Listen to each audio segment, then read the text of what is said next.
Clobberin time!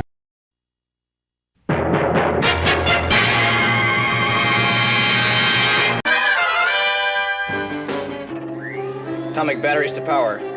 Turbines to speed. Roger. Ready to move out.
It's clobberin' time! Clobberonimo! Greetings, clobberers, clobberonimos, clobberettes, clobberoids, clobberians, clobberooskies, and everyone else out there. This secret is simply to bang the rucks together, guys. Hello, hello. Hi. Sorry about that. For some reason, I'm time traveling again. Clobberonimo! Well, better late than never. Hey, I'm sorry about that. Yeah, I was waiting for it. I'm being like, crazy. that's not my cue. Well, it happened. It's all that matters is that it happened. I hope that I don't lag again. I know you're good, but you heard me, right? You hear me now? Yeah. You're never a laggard. Yeah, you're hearing us in normal time, right? So that's all that matters. Yeah, screw the I videos. wonder what happened. That's weird. It's just crazy stuff. But there's Cap Infinity when you need him. Keep that StreamYard lagging. So, all right, my dear friends, welcome to Clobberin Times issue number 623 on YouTube, 1,333 overall, and it is Clobby's Clubhouse number 93 with the most wonderful first officer of the fleet, Commander R.M. Briggs, and the greatest chief engineer of all time, Marc with a C. Hello, everybody, and also the greatest starship, YouTube starship crew ever, and that's you all out there. Yes. What a crew! What a crew! And what a night! Gonna have some fun tonight with our usual shenanigans and other things, I'm sure. But let's see. Well, before we get started with the show notes, the shout outs, and all that good stuff, I'll say hello to again my wonderful first officer, Commander Briggs. Any opening statements? Hi, boss. Hi, best friend. I love you. I missed you this week. Hello, Mark. Hello, other best friend. I missed you guys. Hello, chat. Hello, marvelous, shining, happy, wonderful people who are like the most wonderful people in the whole universe. I'm so excited to speak with you tonight about Tales of Tomorrow, about UFO, about this amazing adventure we're going on with Early Voyages, thanks to Captain Clobby's comics. I want to thank the Wrenches. Thank you for being here to support this show. And I want to thank all of my Patreon subs. And I'm going to do it really quickly. So I'm not annoying. No Thank problem. you, Larry, Tony Stark, Sean Carter, Cardinal Sin, Shooter, Chris Persia, Scuba and Leslie Pete, Eric K, and my trusty dusty dog Kirby, Enigmatic Drop Bear, Michael and Cassandra Beacom, Mark D with a C and his beautiful family, Anti-Derivative Jill, Maximum Redstone, JT Kirk, Dabman and the Dabman Clan, Lord and Lady Thoth, and Little Lance, and Rob Altis. Thank you so much for supporting my book. Do you like short stories? Do you like science fiction short stories that are episodic? Well, if you join my Patreon, you can read my book before anyone else. And those marvelous people are backing my second book that I hope to have out by December. And now I'm going to be quiet. Let's do it! I'm so excited about tonight. Me too. Mark D with ACC. Hey, Well, we had dude. We had another UFO watch party, so that was great to hang out with some of the gang there before. So everyone should be ready now. Some people put the next step. I hope we got the right episode in order. So we're doing the Fanderson order. So yeah, so I'd posted that too. So before that, we were doing psycho bombs, but some places had psycho bombs as 22, but no, sure, yeah. So I hope we all watched psycho bombs, but we did. I did. Okay, and I'm sure Raquel is going to love the Paul Foster segment on that. Not to spoil anything, but I just can't wait to hear how she's going to gush over that one. How incredible those segments were with Paul Foster. So it could have been worse. He could have broken out into song during the episode, which he didn't. Don't start. Dude, what's wrong with you? What's wrong? There's a lot wrong. There's a lot wrong with me. What's wrong with me? Instigated. No, great to be here tonight. Looking forward to having another fun time hanging out with you guys. And I got Raquel wanted to see my Farscape collector's cards. I did. So I have those, and I think you saw the Enterprise, the Star Trek ones, right? Did you get to see those? You got to see those. But I didn't get to. Yeah, I wanted to see the Farscape. We can show some Farscape cards later, maybe. Yep. So yeah. So looking forward to always have a great time here, right? So. Okay, well, everyone in the chat is relaying that they all want to be here tonight, but they're having a super busy evening and they just can't. And that includes Steve Mitchum, Maddie's daddy. He popped in to give us a thumbs up and to say hello, but he had to scoot because he has Maddie, the most beautiful little girl in the whole world.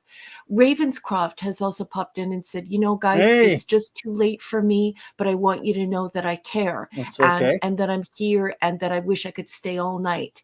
And then we have Sean Carter. He says, I'm here to support you guys, but I have to get back to work. And so I wanted to make sure that they heard us saying hello and thank you and good night before they left. So love you guys. Thank you. Thank you all. Absolutely. Appreciate you being here. And thanks for saying that for us. Yep. For telling us about that. Yeah, absolutely. So no, we're just glad you're here. We're just glad to see you. Raquel never misses the chat. That's your superpower. As much as I tried, it's tough to multitask and speak and read the chat at the same time. But that's why you're the calm tech scholar, right? So you have a little bit easier time than us mere mortals. Oh, you're so kind to me. I do my best. I do my best. Thank you so much. Yep. And we always hate to miss anything in the chat. I always say that too, when the chat's flying by. So we do miss something. If Klobby and I miss something, Raquel misses something. Now that's different. But Klobby and I miss. No. That's, yeah. But thank you everyone for being here and hanging out with us. Yeah. Yeah. Now, well, look, I want to thank you all for being here with us tonight. Let's do some show notes and shout outs, shall we? Let's do that. Like we always do. First of all, let's see here. Tomorrow night, I should be hanging out with our good buddy Dadman and the Dadman clan on his channel. Best family ever. This will be, what time did he put the time? Yeah, He 7 p.m. Eastern. So there you go. Tomorrow night, Friday night, talking some Pro Football Hall of Fame history and I love talking some NFL history. I know we geeks around here, not too many geeks like football, but those who do, join us for that. Looking forward to it. And then not too long after that, at 8:30 Central, wherever I can get over there. My good buddy Nick Weiser's show, 32 Flavors Nick Leather, for the Friday night comic shop, boys. And then, Sweetest of course, person. Nick is the man. And then Saturday night, Star Trek is here. Indeedishness. 4 more episodes of Star Trek Voyager early in season 1. My wonderful first officer and I doing some reviewing, as we always do on Saturday nights. So looking forward to that. Then Sunday night, the geekery returns. Yeah. Some Sunday night geeking out on the great Mark D with the C's channel, 10 p.m. Eastern Standard Time. Such a nice poster. Oh, it's so and much such fun. a good show run by such a cool guy. Oh, if Yes, I didn't have indeed. Clobbering Times, there would be. And Dadman and I'm always Steve there Mitchum ruining and- it for him. It'd be a No, mess. if it would turn into the Food Network, we would have to watch. Well, sometimes it does. Funny you mention that, because once in a while it does become Sunday night eatery. That happens every now. The geekery gets the eatery. Anyway, of course, on Monday nights, our great buddy J-Man, I'll be over at his channel as always with Sean and J-Man and I, and our continued mission to chronologically review all of the Legion of Superheroes, their entire run. Well, 56, 58 through 89, the only one, the run that counts, of course. So saith me. I think I have So it take it up for with 320. me. 320? Cool. Jay and Sean are such great guys, and I'm so happy that the three of you are doing this together. And it's so much fun. Yeah. Yeah, we really are enjoying it. Yeah. So there you go. And then, of course, it's Jack Kirby month, all month. Obviously, except for the Clubhouse of the Trek comics, Trek shows, but that goes without saying. But the Mondays and the Wednesdays, full on Kirby. Got it started last month with just some basic Kirby talk, but I'm gonna have some reviews and some many other topics concerning, as I do every year, during August, celebrate the king of comics, the great Jack Kirby. And one little mention that since we're Trek oriented here all the time, look at the sub count I hit yesterday. What? Wah, Yay! wah, wah. No bloody A, no bloody B, C, D. It's just, it's good. It may have gone down by then, I don't know, but still, I thought that was fun to have a picture. I may or may not, I don't know, but anyway, that I had to preserve that, right? Yeah, that's So, the yeah. best it's screenshot classic, ever. Yeah. Oh, I told dearie, Clobbering oh, Times dear. how to do the screenshot. I engineered him. Nope, and I've already forgotten how. Oh, Command You already Shift forgot 3? how to do it? Well, I already forgot how to do it. So let's see Well, here. With us tonight, we got it.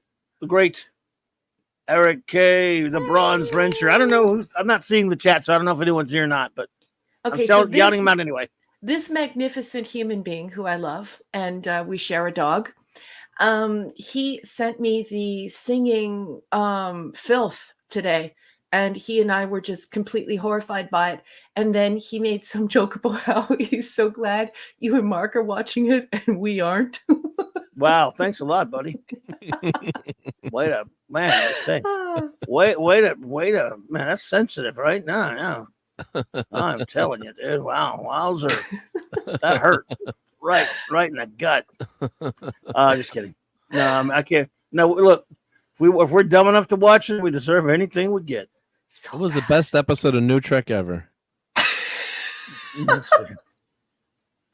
It's filth, but whatever. Okay, where are we at? All right, also, again, shout out to Eric, of course, the Bronze Wrencher. Thank you, sir, and thank you to the great Chris Persia, Vindicator Wrencher, the great Right North. Thanks for all you do, buddy. yeah, beautiful show poster tonight.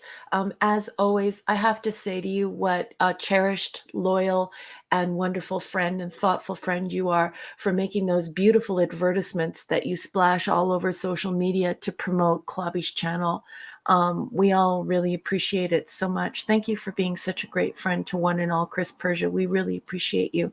And your beautiful posters. Thank you, bud.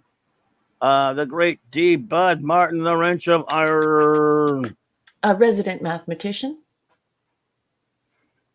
God of the Wrenches, the great Lord Thoth. Shout out to the wonderful Lady Thoth as well. Avon lives, long live the Legion, my brother. Mm-hmm. The aforementioned great J-Man, partner in crime on Earth B, fellow Legionnaire, reviewer extraordinaire, and of course, The wrench without fear. He's the He's man, also- J-Man. He's also, I'm sorry to interrupt, Clobby. He is also a very talented author, and his wife is an award-winning poet. And he could use a sub on YouTube, and he could also use some support as an indie author. He's quite a talented and kind man, and I don't think you would be disappointed by supporting him on Twitter, YouTube, and at his Amazon store. Indeed, he isness. Master of the Claboni, comics artist extraordinaire, painter supreme, the great Hungry Boy. I think I saw Hungry. Did you popped up? Been a while, Yeah. buddy. Hope you're doing well, man. Good And to the see you, crowd goes HB. wild. Yeah, HB. What Thank you doing, you for bud? the beautiful book cover. The painting is gorgeous. It never gets old for me. Stephen Cal-El, the Supreme Super Wrench. Good to see you there, brother. Real soap. I don't know if he's here, but we miss him if he's not, because he's been a great buddy of the show. Maddie's daddy. We did a Vince Mjolnir and Thor in Vegas. The rascally wrench himself, Phantom Outsider, EEE. Daddy! Clobbering Time's own music meister, Maximum Redstone. Maximum Redstone. Hope you're doing all right, buddy. Mm-hmm. Let's see. Now, let me see who is with us other than these friends that we've shouted out, because we'd like to get everybody. Everyone, thank you so much. Some more. All right. Comic Relief Crusader. Hey, man, what's up, dude? By the way, I saw you mention something about a video. I know you and some others have tagged me some stuff on Twitter, but I have not seen the video yet because you just asked about it in the chat there. I have not. And if you can, maybe if you could send it to me to a DM so I could find her. If not, I'll go back and try to find it later. I started watching it today. It was really good. Yep. I didn't get to watch it yet. I don't have. No, it was very nice I'll job. find it. There's a lot of interviews from comic creators, so nice Okay, job. I cool. didn't finish it, Well, but I've got it, so I shall put it in. All right, I'll there you put go. it in the messenger for you. I've been gone the past few days, other than getting home and streaming, doing stuff. So I haven't been home much. But thank you, Comic Relief Crusader, buddy. Appreciate that. Penny, hey Penny. Good evening, Penny's Penny. here with us. What is up, my dear? I hope Penny, you are doing well. Yes. Let's see. And thank Bubba you for Doom, spending your late evening with us. Bubba Doom 1. What's up, brother? Bubba Doom! Hey there. What she said. There you go. Wagner. Wagner. I love that. Michael Beacom. What is up, Kimasabi? Hail to you and the lovely Cassandra.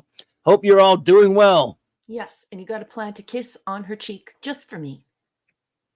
Yes. Michael. I'm sorry, Mr. Angel. What's up, Chef? Evening, Chef. How's it going, buddy? Good to see you. Hang on. Let's see. Get it. Where? Did I do this more? But I'm taking me a chance to get a little bit of time to get to them.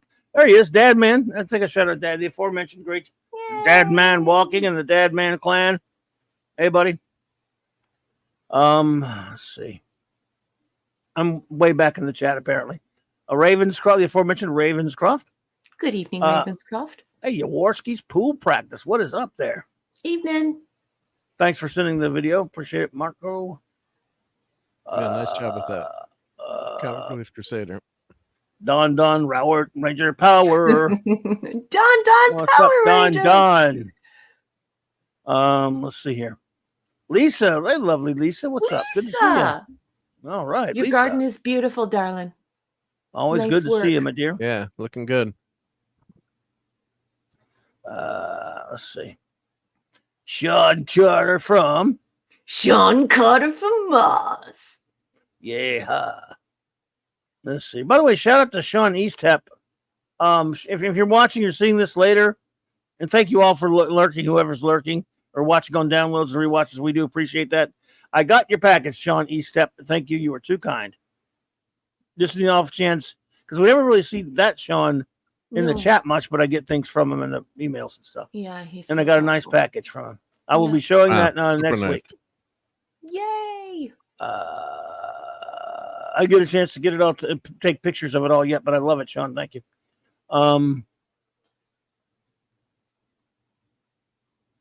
Where? Oh, it's okay. I'm sorry. I got sidetracked there for a second. Sorry. I'm going to make sure I got all my shout outs. And hey, Larry. Larry! A What man's is so up? nice, you got to say his name twice, perhaps thrice. Larry. How you doing, sweetheart? Sending my love to you. Huge hug. Huge warm hug. Indeed, buddy. Good to see you. Brian Hepburn. What's up, bro? Evening, Brian. Matthew Pounder. Hey there. What's up, Evening, buddy? Matthew. Dave C. Dave! See here. Lemon pie. Lemon pie. Hey, lemon pie. Bop.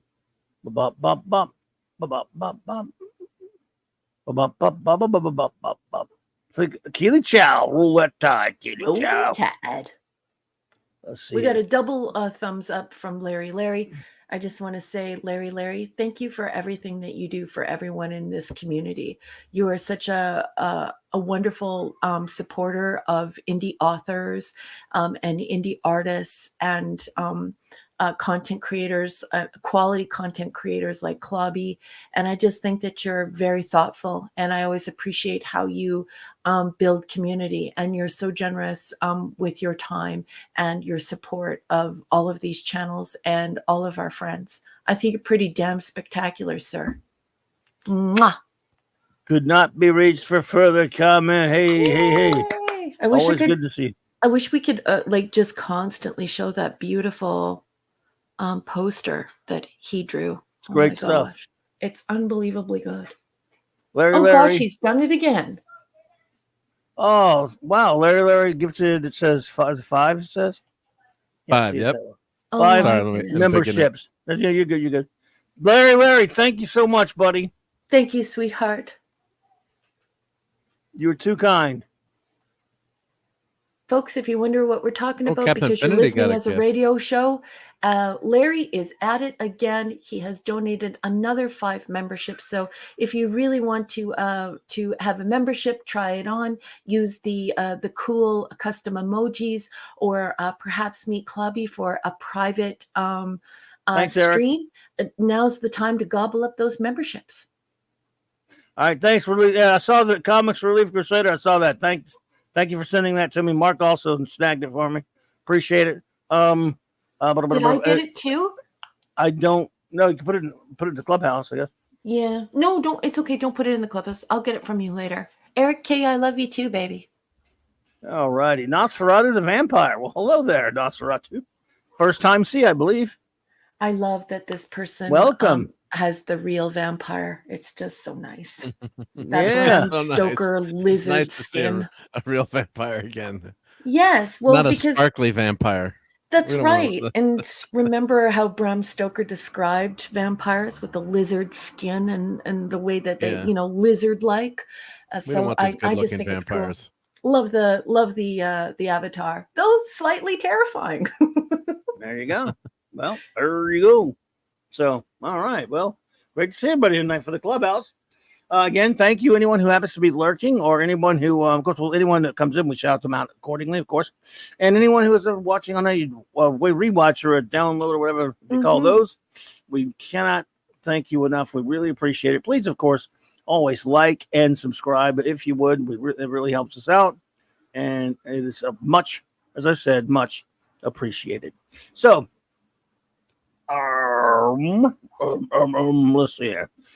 What are we doing? Oh, we're reviewing stuff and watching stuff and watching and reviewing stuff tonight. Oh, we have so many cool things to talk about tonight. I'm so excited for everything from tonight. Yeah. Oh, yeah. Let's see here. Oh, and before we get that started, I just want to say thank you to Mark for sending literally all of the production for tonight, all the materials for tonight's show in a direct message to Clobby and I. That was pretty darn welcome. thoughtful. Thank you, friend. Thank you. And I actually did post it in the. We did the community notes tonight too, so probably do that every week too, so that everyone knows. Good idea. What we're watching. Yep. Nice. Yep. Good idea, sir. That's why you hired me. Yeah, it is true. Well, I mean, that's pay you the big metaphorical bucks. You're the best chief engineer in the fleet. True. Thank you. Yeah. Thank you, I mean, Nosferatu. and it's not even close. You know what I mean? Thank you, Nosferatu. I appreciate yeah. that. Thank you so much. You're too kind. Oh, yay. Oh, thank you, Comic Relief Crusader. I will watch that immediately. Gotcha. Oh, thanks, dude. Yeah. I'd seen that you tagged me in something, but or whatever. I haven't watched much of the videos off of Twitter in a while there, so appreciate you. I love you, So- Larry. So, Larry, you rock. That's it. Yeah. So anyway, all right, folks. We review things here on amongst other things, of course.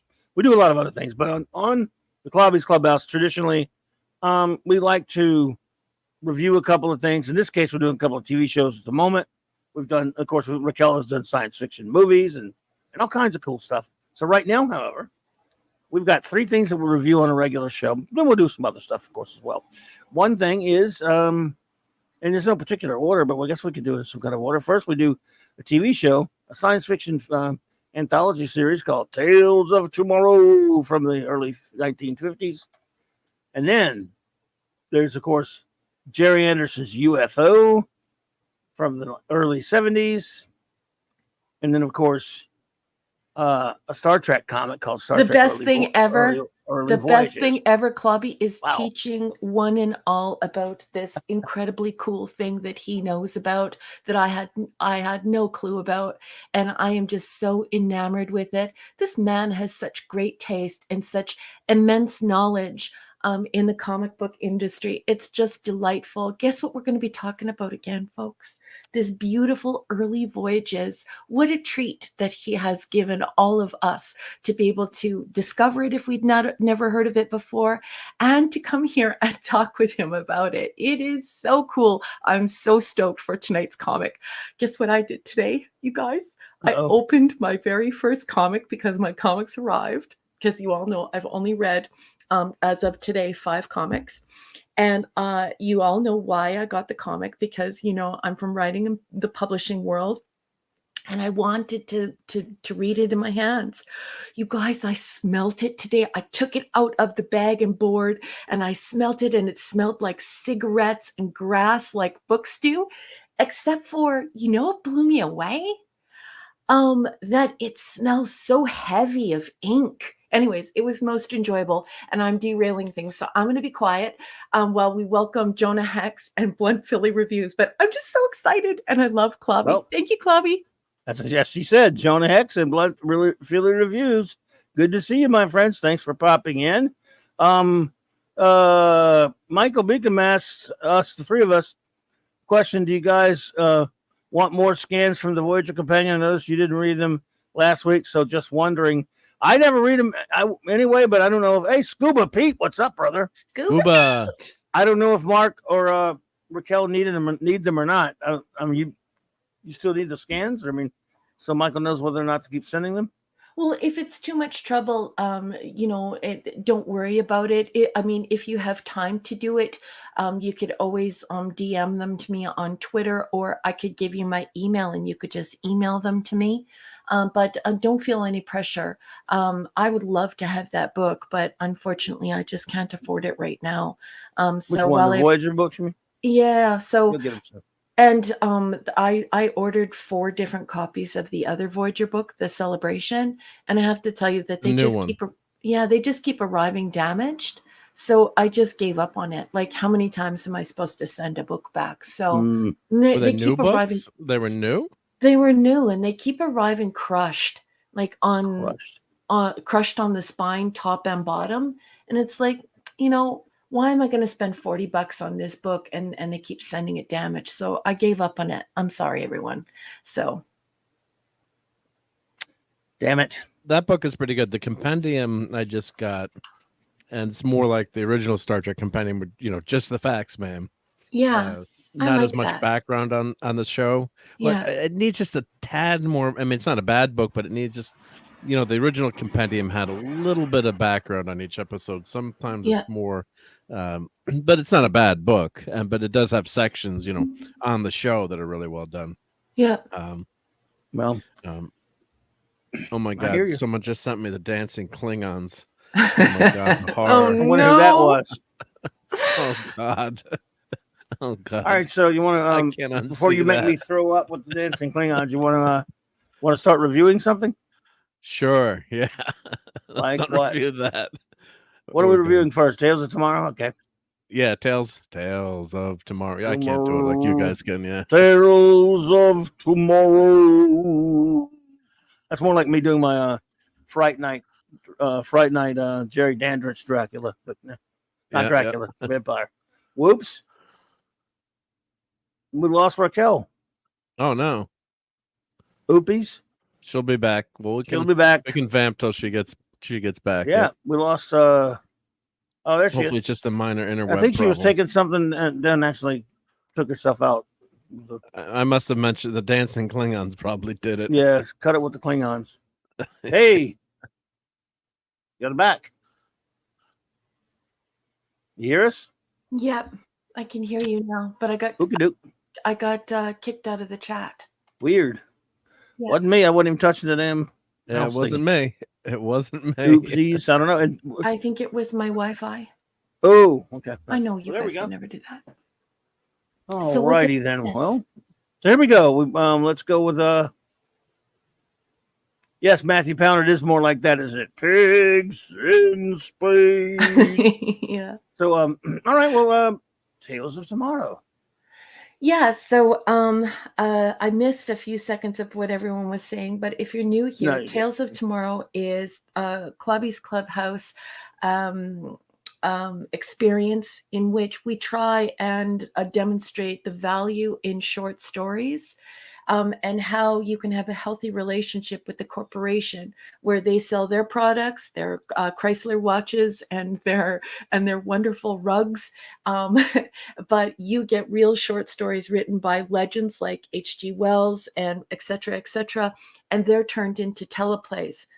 A lot has to be accomplished in Tales of Tomorrow. They're only 22 minutes, but what a thrill it is to have these beautiful short stories turned into teleplays for television and obviously for film, given that it's the 1950s and not very many people had television sets. So that's what it is. It's a celebration of short story. And this week's Tales of Tomorrow is The Mask of Medusa. This is season 2, episode 20 in the United States. And this first aired on January 2nd, 1953. It was written by a man named Nelson Bond. And he's mostly known not for writing and publishing short stories, but if IMDb is to be believed, and it's not a very good source, he mostly wrote for television. So this isn't Arthur C. Clarke or H.G. Wells. This isn't one of their adaptations. This isn't a big time a print author. So I don't really like the way that the IMDb summaries are, and neither does Clubby or Mark, because they're highly inaccurate and far too brief. So I sort of write them myself each week. So if you're wondering why I'm not giving any copyright information, it's because these are just notes that I take as I watch the episodes. So long live the short story, folks. It's dying, and so is science fiction, due in large part to the death of magazines, which used to be the main way that these stories got their start on their way to celluloid. So let's go. Escaping a police officer, a man hides inside of a wax museum on a random street. The owner is a middle-aged to elderly Greek man, and he engages the man as a typical customer. With the police seeking the original man who ducked inside of the shop, the villainous man agrees to take a tour of the Greek man's creations. It's a museum of killers, murderers, all wax museum, killers and murderers. The men discuss the stories behind the wax figures. The museum owner excuses himself to hear the news on the radio. Of course, outside, there's a ton of ruckus as they're trying to capture this killer, and the killer is, of course, in this Greek man's shop. They both listen in, and we establish that the visitor is hiding out, and he is this killer. Carrie Mason. Sorry, couldn't help it. Yeah. Sorry, I couldn't help it. No, not at all. I should have said that at the beginning. I was remiss in not disclosing Everyone, yeah, everyone got it. But that it was Raymond Burr. And Yeah. man, is he ever handsome? He's just so handsome. Anyway, the museum owner, the wax artist, says he is obsessed with and by telling the stories of murderers. The discussion reveals a killer whose identity and image was unknown. So they walk over to this one particular wax figure, and he says, "This is such and such a killer." And the man turns around and says, "Well, how would you know what he looked like? His identity was never revealed." And so That was a great the catch. Yeah. yeah, so Yeah. the plot thickens, right? The visitor asks if all the wax figures are real and not wax representations. Now, you think this is a huge leap, and it sounds sort of silly when I'm saying it in the summary, but there's a lot of tension being built here by two very capable actors, and so it is quite believable as a result of this dialogue, this exchange, and this increasing tension. But the visitor turns around and he accuses the killer of also being a killer, right? He reveals that he is turning killers to stone with Medusa's head, the Gorgon head, which he has brought from Greece. So he has retrieved the Gorgon head. I sort of wish that they just would have said a Gorgon head instead of the Gorgon head, but he brought it from Greece. There are a number of Gorgons, but he brought it from Greece, and he holds it over him to report the Greek man as a killer. So he says, "Okay, I think you're a killer too, and if you turn me over to these cops, I'm going to turn you over to the cops too." And so he sort of cons this Greek man into helping him escape. I got to interrupt. The guy on the screen cut in the middle kind of looks like Odo, doesn't he? Yeah, He's Odo. especially with the weird ears. Yeah, Is doesn't Odo look a killer? Yeah, well, Ray, this is conduct unbecoming of Perry Mason. He should be defending this guy. Yes. like- Yeah. So a cop comes in to warn the Greek man that there's a killer on the loose, and they know that this killer is on his street. And the Greek man, he's very cute, and he does his best Greek accent. I mean, it's okay. And then I'm not sure if he's Greek or not, but his accent is a little whack anyway. And the killer winds up assaulting the Greek man. And I'm not going to reveal what happens afterward because, of course, we here at the Clubhouse, at Clobby's Clubhouse, we want to encourage you to enjoy short stories. And we want you to go and watch this stuff and have a good time. So we're not going to spoil the ending for you, but I'm just going to leave you on the cliff of the killer assaults the Greek man. And then I'll let your imaginations run wild with what happened afterward. We spoiled the other stuff we review, but not this. So. Yeah, but not this, because we want people to keep on returning to these beautiful stories and experiencing that magic again. Corporations are now in charge of arts and entertainment, and they're in charge of storytelling. They've purchased old stories and they keep rebooting them, and so they've become corporate product, whereas these are actual short stories turned into teleplays, and they're super enjoyable, and we want that for you. So we won't reveal what happens. I will jump in and say before I hand it over to the guys that I loved this episode. I lived for over 15 years as an adopted Greek national. So I love this idea of that this guy is some sort of like, I don't know, like he kind of comes off as like this Greek Indiana Jones, but like darker, more gothic horror. Because here he has this Gorgon head, and they have to say Medusa because it's 1953 America, right? Mm-hmm. And he is hunting killers. He's a killer of killers, and then turns them into these. Yeah, he's a Punisher, right? The Punisher. Yeah. So the Punisher, yes, which I know nothing about. So you can see we're just waxing, yes. So I really enjoyed this setup. I enjoyed the premise, and I just have to say that Raymond Burr is absolutely ridiculously handsome here. The ladies should be just swooning, getting the vapors over this handsome man. The acting is terrific. The story is lovely. It is most enjoyable. And I am just absolutely over the moon for how much they accomplish in around 22 minutes if you take away the advertising for the carpets and the watches.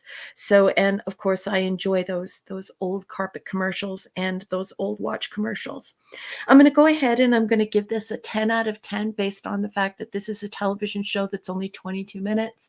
It has great acting and a marvelous science fantasy story that involves Greek mythology. It is super, super, super fun, and I loved it.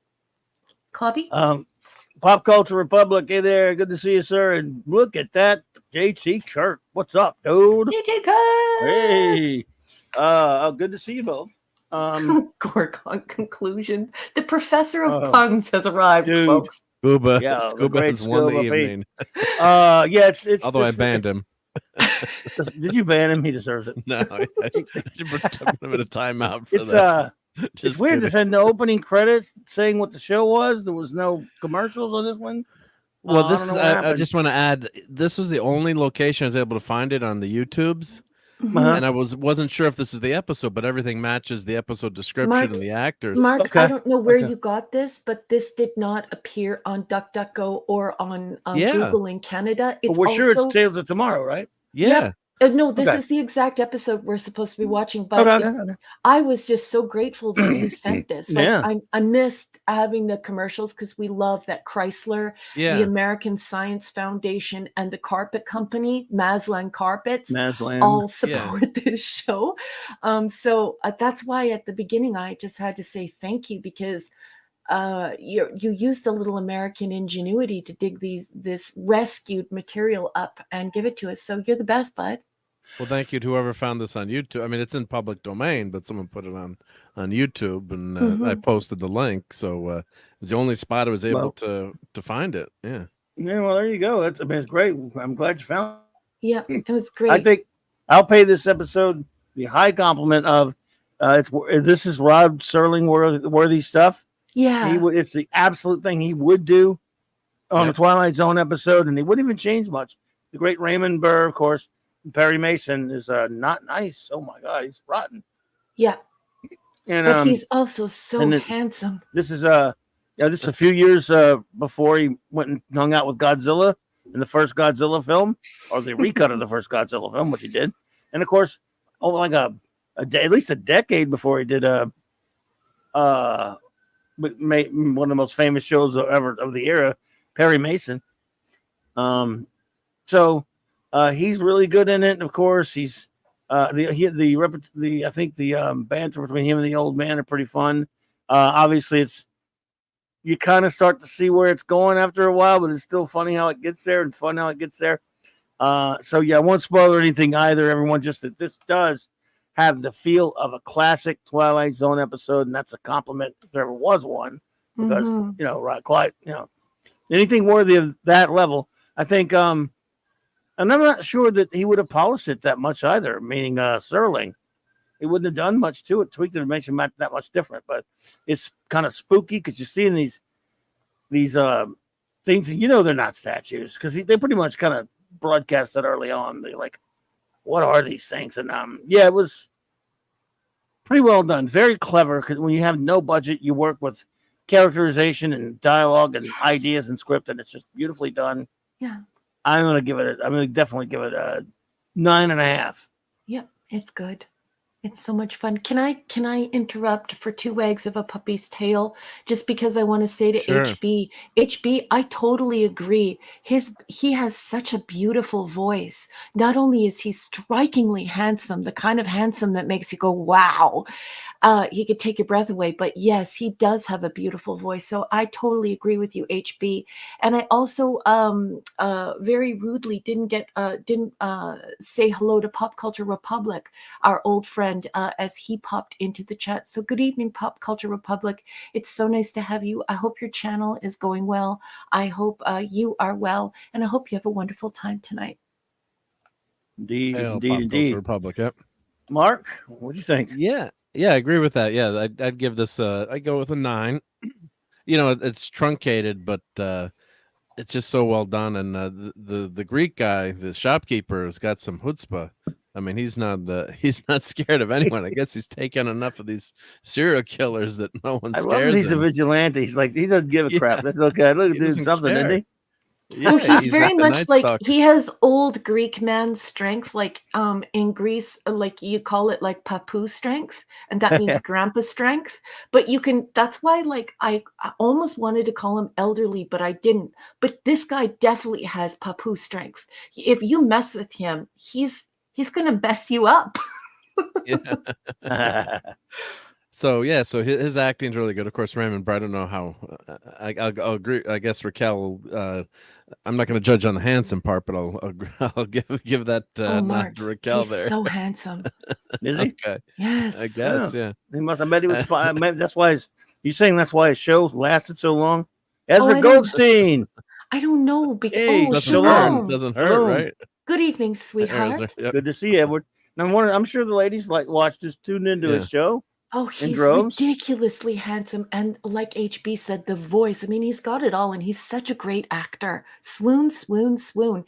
And I should say Yeah. I'm Gen X. So you have a powerful force of handsomeness and charm, and he's so debonair that it even reaches into Gen X to say, wow.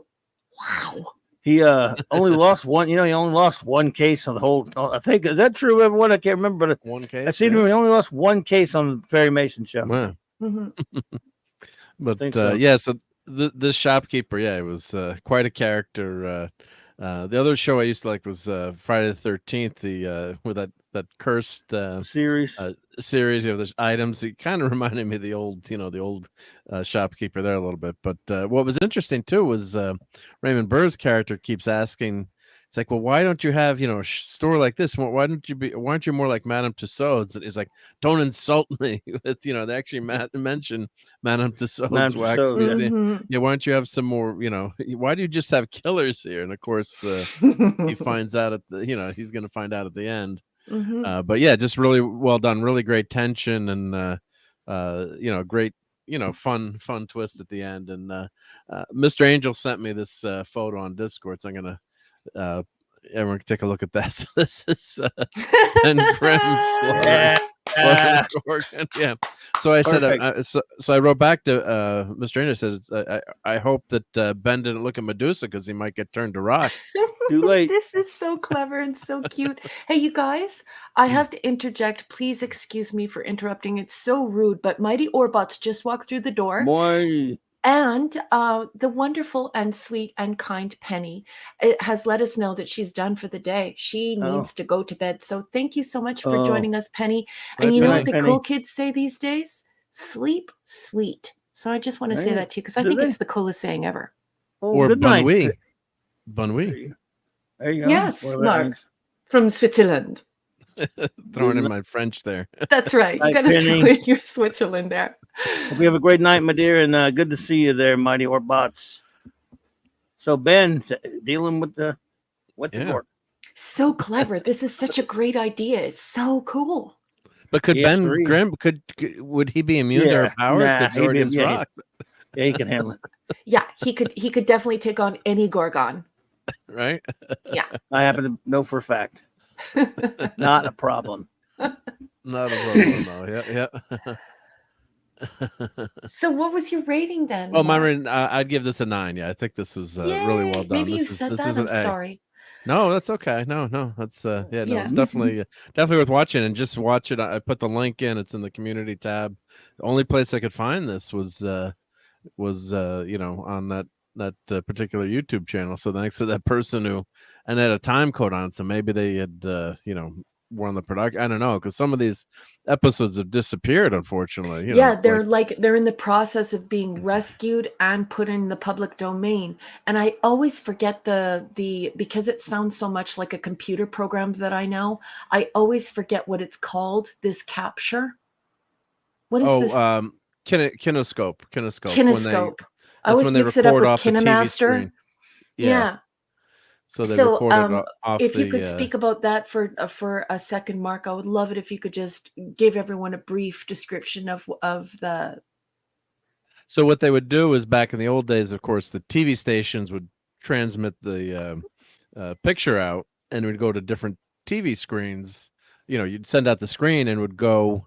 What some station would do would, instead of transmitting the tapes, they would simply record the picture off the screen. So they had a special camera set up to reduce glare. But you'd always lose quality, and then sometimes they would do it on film, but most of the time it was on cheap, low res videotape. So that was just it's kind of like you see people putting up their which you shouldn't do, obviously, but putting their cell phone up, or when they make those bootleg copies in movie theaters, which you shouldn't do, crummy copies. So of course they're not as bad as that, but that's why a lot of these are such bad copies. And probably the most famous kinescope is the moon landing. They actually lost the original higher quality tapes of the first moon landing. We do have the later versions, but I think they just reused the tapes and overwrote the video. So what the scenes that you see from that first moon landing, why they're so bad, it's actually converting the NASA signal wasn't a standard TV signal, so they had to convert it to a regular TV, and there was a TV camera set up filming that, a kinescope, and that's why that quality is so bad. Later moon landings have better versions, or when they got their CGI to work better. No, just kidding. Leah Rose. Hello, Leah. Good evening, Leah. Good to see Hey, you. Leah. Welcome to Clobbering Times. Always great to see you. So there So, you go. And Okay. HB is pointing out that it is always beneficial to be made of rock, like Mike Clubby Alonso, because vampires cannot bite through rock. So you're safe, right? It's Right, like you're yeah. safe from many mythological creatures, even sirens. Like, think of all the things that you're automatically protected from. It's good. It's good. Indeed. Ben doesn't have to worry about sparkly vampires. Yeah. No, he does not. He does not. Unless he clobber wants them. to throw them over a field, which I'm totally for. I would sell tickets to that. I would erect bleachers, and I would sell tickets, and then we could just watch Clubby throw vampires. That would be fun. Yeah. Yep. Oh dear. Well, what's next? What should we do next? I think we should do UFO. You wanna Or do no, some UFO? What? no. We're messing up here, boss. We're messing up. I think Chef watched this episode, and maybe others have too. So may I please just interrupt for 2 seconds to say, Sure, what hey, you got? chat, we love you. You're the coolest people ever. And I'm watching everything you're saying, and I just love everything you add, and I love all these beautiful conversations. Can you please let us know what you thought of this episode? If you had a chance Sure. Oh, yeah. to watch Yeah. it, Better do that. Yeah. maybe Any opinions? Any ratings? yeah, any opinions, any ratings, or have we converted you? Are you now interested in Tales of Tomorrow? Is it something you're going to watch? We would love to hear from you, because that's an important part of what we do around here. Yep. I Yeah. wanted to do it in the Cajun man accent, but I Now can't we- do Cajun man. You can do that. You just did it. No, you got up in heel. You do you just did it up You in your almost got it. Yeah. round yo. Man, let me tell you something. Shag, you did a fine job. I bet we don't like talk like this. Down the bayou, we got geese that like Star Trek and science fiction like the rest of them, shall we? Sorry. You sing No, the Star Trekking song in a Cajun accent. do not No. say sorry. You know how much I love Jackson DeForest Kelly. You know how much I love Southern men. Southern men are like some of the best men our society has ever created. They're just sweet and cool and handsome, and they have amazing manners. It's very nice to be surrounded by Southern gentlemen. Works for Like me. Rip, right? Yes. Jim boy, y'all ever had a real cold Georgia style mint julep, huh? Was it? Yes, was, Dave, I other love you. Comic Relief Crusader is What? asking Mark and Clubby, where do I find these episodes, guys? YouTube. Go for it. Yeah, most are on YouTube. Normally, that's how I start with the search on YouTube. Wayback Machine has it, Daily Motion. But if you're on YouTube, it's quite easy. And of course, they're in the public domain. So, you can share them on YouTube. And that's where I found most of them. They did sell some on VHS years ago, but there's no point in tracking those down since they're in the public domain. You get the same quality. But it would be nice if they, had a compilation. But I don't think you're ever going to see that with such an obscure series. I didn't even know about it. I consider myself a sci-fi, pretty big sci-fi fan. And then I sprang thanks it on to you. Raquel for finding this. So this is the Godfather of the Twilight Zone. So Yeah. most of these episodes are really good. And if you're new to it, you should know that this is where they claim, multiple sources claim that this is where Arthur C. Clarke cut his teeth. So this was his first publication through this series. One of his short stories was converted into a teleplay through this series. So it's most enjoyable. Hey, can I ask a question? And please feel free to say no, but I was doing like a pen and paper, like old school tracking of this. And Mark was like, look, we got to like heavily nerd this. And we're going to go new tech nerd, not old tech nerd.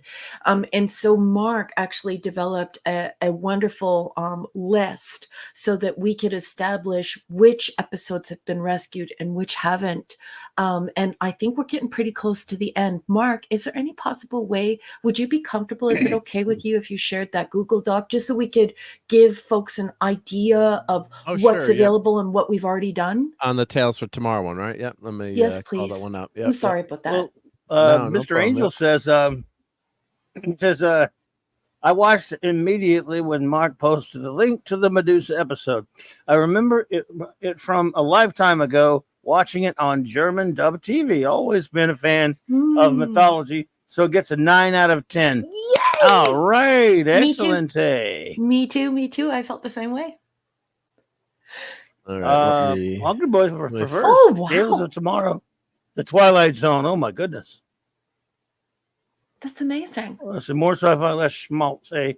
Can't say I could ever think of anything I can't put it in the league with Twilight Zone, but I do think it's really good, or even Outer Limits for that matter. But it's a great show. Matt G, what's up, buddy? Oh, Matt G, good evening. And Mr. Angel has a follow-up comment, boss. Let's see. Good story, well acted. Love the eloquent talking in the episode. How to write film, how to write film. A compelling short story with minimal meanings. Yay! I'm so happy that you all enjoyed it. Definitely enjoying Tales of Tomorrow. This is Michael Beacom. Haven't found an affordable DVD collection yet. I doubt there'll be any DVD collections. Or maybe a bootleg, but yeah, it's really and really the quality sad. is so bad anyway to begin with. So, it's not even worth, putting on DVD for that better quality. So, yeah, you never know. There might be a boot out there. I mean, if the next time I'm at a con, next time I'm at the con with my buddy with all the obscure TV series, science fiction, fantasy related stuff, bootlegs, DVD sets and stuff, I'll look for it. I never looked for it before. So. Thank you. I love that you're offering us that, because that would just be so thrilling. Mark has said that I identified this show and that I wanted to share it with everyone once I found out the authors who were involved with the original stories that were turned into teleplays. But it was really you and Mark Clubby who informed me on how these were rescued and how we were going to go about making sure that we could uncover as much of the rescued material as possible. And like Mark was alluding to earlier, some of them are just, they're such horrible quality and you can barely even make out the audio. But to have these like fade into the past and to not have them, I think it would be a criminal thing to do to science fiction and science fantasy, because there is so much good science fiction and science fantasy here. Well, the nice thing about it too is you're just happy to see him. So I know a lot of Doctor Who fans. Thankfully, thanks to the fans, we have audio recordings of every Doctor Who episode that was ever made. But a lot of them are missing, entire episodes, or only some still photos that exist from publicity shots, or sometimes 30 seconds of promo material that was from the episode. So you're just happy to at some points, as much as I'm an audio and visual snob these days, you're just happy to be able to see the episode. So, Yeah. and for the ones in red are these are all the missing episodes. Yeah. As you can see, quite a number are missing, and unfortunately, as we go through, we just did Mask of Medusa. Yeah. And the What do next we have episode, left? we watched The Fury of the Cocoon. We did. So it'll be the Squeeze play, Okay. because these were on Tubi, but only 18 episodes were on Tubi. Yeah. So there's only 1, 2, 3, 4, 5. Did I do Squeeze Play already? I don't think so. Oh. 6, 7, 8. There's only 8 more episodes to go, so we've got 2 more months.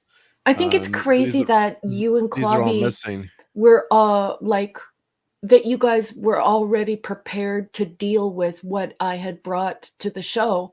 And you guys are just so knowledgeable as these grand geeks.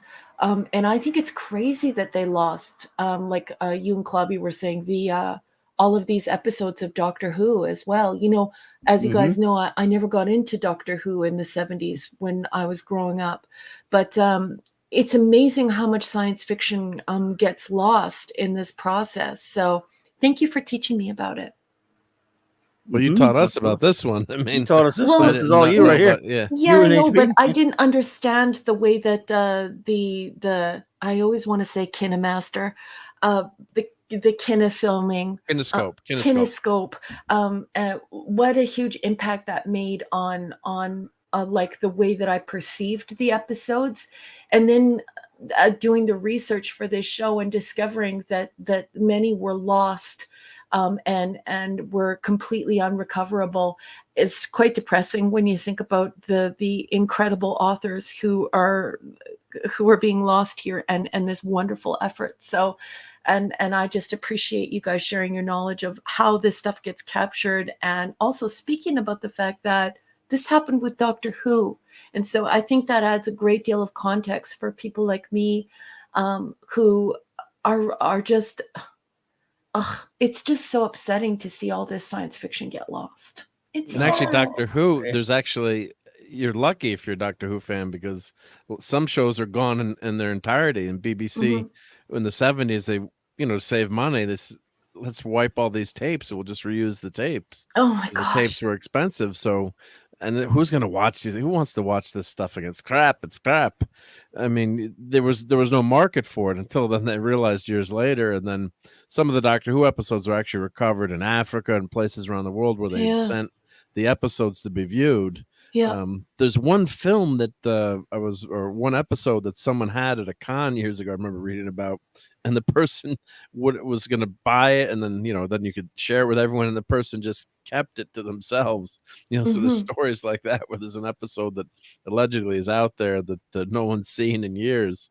But Doctor Who is actually, that was, if you read about the BBC and what they did, a lot of just whole shows are just gone. The people love Doctor Who, so that's the reason some of them were saved. But engineers actually, some people went into the garbage and saved some of the episodes. Like, what are you doing? You're throwing They did these that with out. Star Trek too. Why did they throw things out? You remember when we were reading from the block text and some of the of those beautiful backdrop paintings that were used to create Matte paintings, scenes? They were on glass and they were wiped clean and repainted, and just all the things that were thrown out. Do you remember how horrified we all were to learn the confirmation of just how much was destroyed?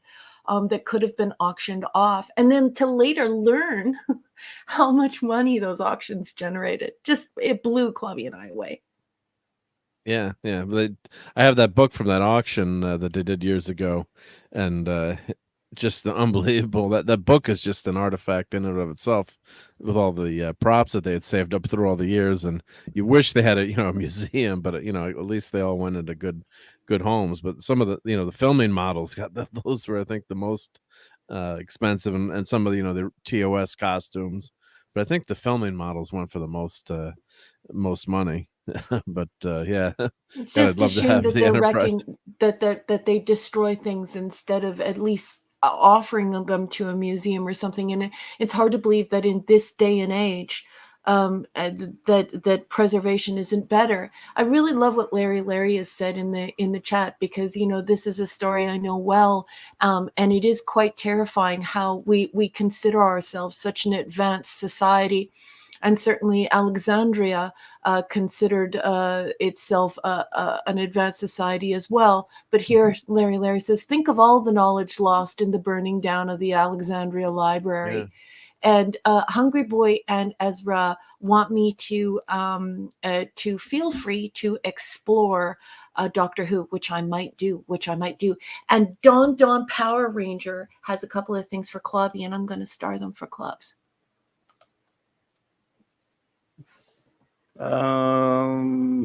My favorite part of the last night of the BBC Proms, the traditional closing sequence, including Sir Edward Elgar's Pomp and Circumstance, March number 1, Land of Hope and Glory. Okay. Yes, that tune is heard in commencement ceremonies across America and Canada as well. Well, thank you, Don. Thank you, Don. Cool. Understood. Thank you. Yeah. Pop culture. So plenty of books out there on Doctor Who. One of the ones I recently came across was the Time Head's concise history of classic Doctor Who. I haven't seen that one. Not looked into this one yet to see it. Well, I'll take a look. Oh, cool. Yep. Yeah, love the real deal Doctor Who. This is the 60th anniversary, and the BBC has no idea how to celebrate it, but I will. Mm-hmm. Anyway. So, are we ready to move on to our next review topic, or? Yes, I think we're done. And Hungry Boy, what a lovely thing to say. Thank you so much. I shouldn't say Hungry Boy. I should just say HB. Call you after your pencils. Hey guys, you want to do UFO, the Psycho Bomb, season 1, episode 12, ITV, episode 9, prod code 22, first aired on December 30th, 1970. Are we going to do it? Sure. Let me get my slideshow ready. Oh, your trusty you want me dusty to? slideshow. I gotta get my gloves on too. So hold on a second. Yes, you must put your gloves on. Gloves on. Yeah. Why? Later, you guys get to For like the sacred totally. text. Yes, for the sacred text. And later, you guys get to grill me, like police light, table, a bright light down shining on me, good cop, bad cop, and find out how I opened my comic. Oh. Uh-oh. Oh, no. I opened my comic just like Clubby told me to. All right. There we go. The Psycho Bombs? Yeah. So let me start the slideshow here. And then let me get the book. Ooh. Ooh. Watch my fingers here. But good thing I didn't have French fries with a greasy hamburger tonight. Don't be silly. All right. The Psycho Bombs. And this book is the complete book of Jerry Anderson's UFO. Chris Bentley, forward by Straker himself, Ed Bishop. So we're copyright compliant. I don't know if we still have the photo of the book anywhere, but so here's the Psycho Bomb. So let me take my glasses off. Captain Finity and beyond. Good evening, Captain Finity. Hey, Captain Finity, what's up, bud? Hey, Captain Finity. A UFO penetrates the shadow defenses and lands in southern England. Secretary Linda Simmons, bank clerk Daniel Clark, and construction manager Clem Mason are drawn to the vehicle by a pulsating green light on its dome and come under the aliens' control. The next morning, Straker is driving to Shadow HQ and stops to give a lift to a hitchhiker to Clark. Don't ever stop for hitchhikers. That's my adding that. But the man attacks him, knocking him out. When he recovers, he finds a message from Clark left in his coat pocket, which threatens the destruction of the Fairfield Tracker Station, Skydiver 3, and then Shadow HQ unless Shadow surrenders all of its forces. Moonbase is evacuated, and all skydivers are brought to the surface. Clark is caught breaking through the perimeter fence of Fairfield Tracker Station, with his bare hands, I might add, and taken inside by the guards. Once there, he breaks free and grasps the cables inside the main electrical switch panel, causing a massive explosion that destroys the station. Explosives expert Captain Lauritsen is baffled by the incident, as there were no explosives of any kind on the base. Straker places him in command of security on Skydiver 3 at the Shadow Naval Installation, but Lauritsen is attacked in his apartment by Mason and Linda. Mason takes Lauritsen's clothes and then fuses the captain's fingerprints to his own.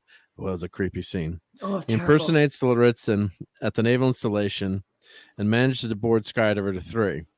Straker warns the Skydiver captain and orders him to submerge the craft. Dive, dive, dive. But Mason removes a panel on the conning tower.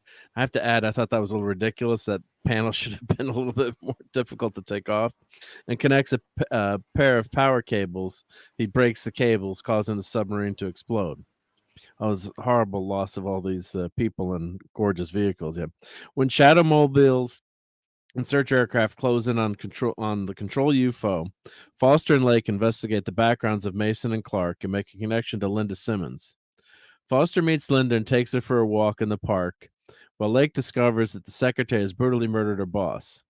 And this is an aside, but I can just imagine the raspberries I'm going to hear when Raquel talks about that scene with Foster. I was waiting for them break out of the music there. But meanwhile, Jackson explains to Straker that aliens have found a way to alter the electrical balance of the human nervous system, making the body supercharged and turn into a human bomb detonated by high voltage.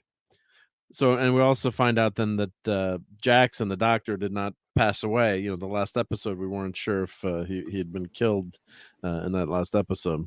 Foster falls under Linda's influence and brings her back to Shadow HQ, where she escapes into the complex and makes her way to Shadow Control. Approaching the main switch panel, she exposes a pair of cables, basically like the submarine and in the other base. But the control UFO has been destroyed by Sky 4, so when she grabs the cable, she's simply electrocuted. So show notes. This is the first time in the series that mention is made more than one skydiver in the Shadow fleet. Of course, I'm adding that makes perfect sense. You wouldn't just have one skydiver. No. Although Skydiver 2 is not specifically referred to, the inference is that Shadow has at least 4 skydiver vehicles in service until the destruction of Skydiver 3. The mustard-colored pajamas worn by Daniel Clark in the opening scenes were previously worn by Straker in Confetti Check AOK and Craig Collins in The Man Who Came Back. Yay. The set of Captain Lauritsen's apartment is revamped from the set of Craig Collins' apartment constructed for The Man Who Came Back. Much of the episode is scored with incidental music composed by Barry Gray for Stingray, which is another Jerry Anderson show. Yep. Notably the track Blue Pacifica from Tune of Danger, which is heard playing in Linda's car in the opening scenes, and that's a Porsche 914. Gorgeous, very sexy. The car or the girl, or both? Both. Girl. And I love the way that they match. I love that Yeah, she the outfit, is the that red leather outfit. interior of that car. Yeah. I mean, the slideshow I have to keep small, but I don't know if you can see here. There's some pictures of her in the car right now. Yeah. Oh, And my. can I get a hubba hubba from HB? I'll give you a Hubba, hubba. hubba. Hubba hubba. The Psycho Bomb has the unusual distinction of featuring 3 would-be James Bonds. Security man Hans de Vries tested for the role of Bond on Her Majesty's Secret Service, 1969. Michael Billington, Paul Foster tested for the part in Live and Let Die, 1973. Yeah. Oh, that would have killed Raquel. Well, Tom Adams, Captain Lauritsen, played the Bond-esque Charles Vine in a trilogy of mid-60s Bond satires, License to Kill, Where the Bullets Fly, 1966, and OK Yevchenko, 1968. So why don't we go to the oops and we can talk about the episode, then I'll tell Also you a lot about of Blake 7 and Doctor Who. cast. We got a Yeah, there's a ton of Doctor Who people. We got some Doctor Who and Blake 7 people in this one. Yeah. We got a swing Wait, from what? Scuba Pete, and we also got a Oh, there you go, yeah. boom from Larry. Yeah. So here are the oops here. As Clark breaks through the fence at the Fairfield Tracker Station, the shadow of a crew member running past off camera can be seen crossing the fence. Oh, that's minor. Foster goes to Straker's rescue in Shadow Jeep A51623, but shortly afterwards, the same Jeep is seen being used by the guards at the Fairfield Tracker Station. They forgot to change the numbers on it. But, very minor. Major equipment, shadow car. There's 2 shadow cars. There's a pink shadow car. That was who was driving that? That was the Goldfish's mom was driving. Yes. Shadow Colonel Lake. Colonel Lake, thank you. Shadow Jeep, Shadow Mobiles 1, 2, and 3, Skydiver 3, Rest in Peace, Sky 1, and 1 UFO. And actually, you got a really cool close up of the UFO in this episode. I think even closer than usual. which was interesting. But yeah, I like this episode, but I'm waiting for Raquel to talk about her favorite character, Paul Foster. Well, I went kind of easy on him this time. Oh, These go are for my it. notes. Scary alien mind control. This is one thing that I remember from being, born and raised in the 70s. This scary mind control, this ESP thing. I'm sure that Clobby remembers better than Mark and I do, but I very clearly remember this zeitgeist of an obsession with ESP at this point, and that obsession it reached into the 1980s, and it became more and more horror based. So I just think that it's super interesting, because if you were raised in the 1970s like I was, you just immediately identify with it and go, oh yeah, that's when we thought we could do this with our brains, and we were thinking about the potential. And obviously there's that horrific movie that I could never watch, Scanners. Is absolutely terrible. I saw the gif of it one time and I had nightmares, couldn't sleep for months. You should watch it. Horrible. Gorgeous practical effects, and that's also why I excuse this show if it has oops, because nobody has gone to the lengths of Anderson to create these absolutely gorgeous models. I mean, this is a genius person, and we live in a time of hyperbole where people throw that kind of stuff around, but and it has no meaning. But it does have meaning, Kira. If you look at the fact that no one can do this anymore, everyone's just doing it with CGI. So I just want to say, I doff my cap to the gorgeous practical effects and all of the beautiful machines that this man made. I love his models. Sean Carter's going to know that I'm going to say that kind of stuff. Scuba Pete's going to know I'm going to say that kind of stuff, because I like building steampunk models myself. And I just can't even imagine the amount of effort that goes into designing it as an engineer and then turning it into a model that would be workable and usable on a set. It is just, I love human beings. Human beings have so much potential, so much talent, so much brilliance. I love mankind. Anyway, Hitchhiker's Guide to the Shadow. I thought that might make Clobby chuckle. Everybody knows I love Dr. Jackson. Love that guy. Yeah, and it never gets old that they called him Dr. Jackson to appeal to a very cerebral audience that would clue into the fact that it's an inside joke. It's a wink that in no way, shape, or form would this man's name be Dr. Jackson. Rod Thunderheart's here, though. Oh, good evening, Hey, Rod what's up, Thunderheart. buddy? And Simply Steve. Hey, buddy. Oh, and Simply Steve. Hi, sweetheart. see We you already both. did Tales of Tomorrow. And so, yeah, I just love Dr. Jackson. I just think he's deliciously evil, and we all know that he's higher than Hendo. I call him Hendo. You guys know it's Henderson. They are imbued with strength, and sometimes, like when they do the chain link fence thing, it sort of makes you go, where I want to see him filled with blood from doing the fence thing. But I also his hands were bloodied later on, actually. Yeah, they were, but just not quite to the extent that you would expect. But it was a real Hulk moment. Not one of my favorite moments, let's just put it that way. Although, it's very important that if you were watching That's Incredible in the very early 1980s, and you were learning about ESP, and you were learning about these moms who could lift a car, who were like little teeny tiny women, 5 foot even, 120 pounds soaking wet, and able to lift the family station wagon off their child on the driveway. We were just finding out about this stuff. The world was so much fresher, so much newer. Yep, Dr. Banner couldn't do it, though. Yeah, right? Yeah, he turned to the Hulk. Yeah, and I wonder if In Search Of did a show like that. Leonard Nimoy show.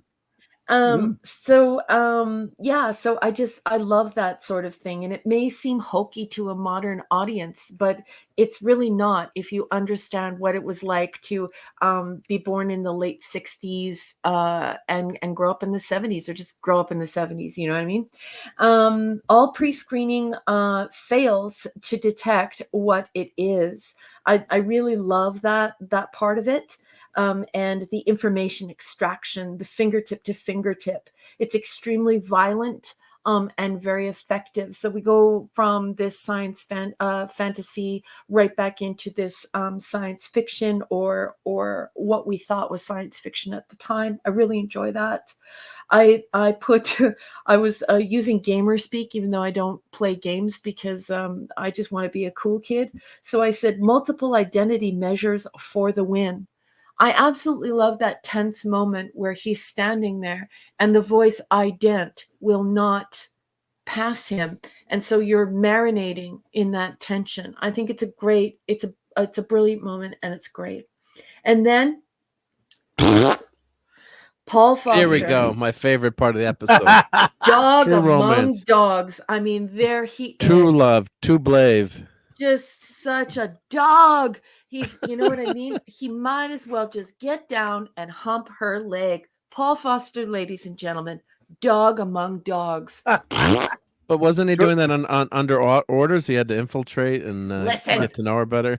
Listen, don't stick up for Paul Foster. Yes, he was. Say Turing machine. Hello. Good evening, Turing. He was forced to do that. No actual evidence of those cases. Just urban myths. The mom looked at the car. Are you sure? I saw it on the Incredible Hulk, man. Come on. And I saw it on That's Incredible. There you go. Got to be true then. And yes, absolutely. Good to see you, Turing machine. Welcome. And Ezra's asking if David Collins is in this, and he is. He plays Daniel Clark. Yes, he is, of course, from Doctor Who. Ezra, as you know, as I know, he was he has been on a couple of episodes, of course. He's Modern Undead, one of my favorite episodes, and also in the very last episode of Blake 7, which was called Blake, a classic. Guy's been I think he was on another Doctor Who episode as well. Well, I have the whole list I can read later, but I love you, Chad. I love you so much. Just let me just put a couple of these up, please. They can't put anything on the internet that isn't true. Foster was doing it for science. Listen to this. And then Turing.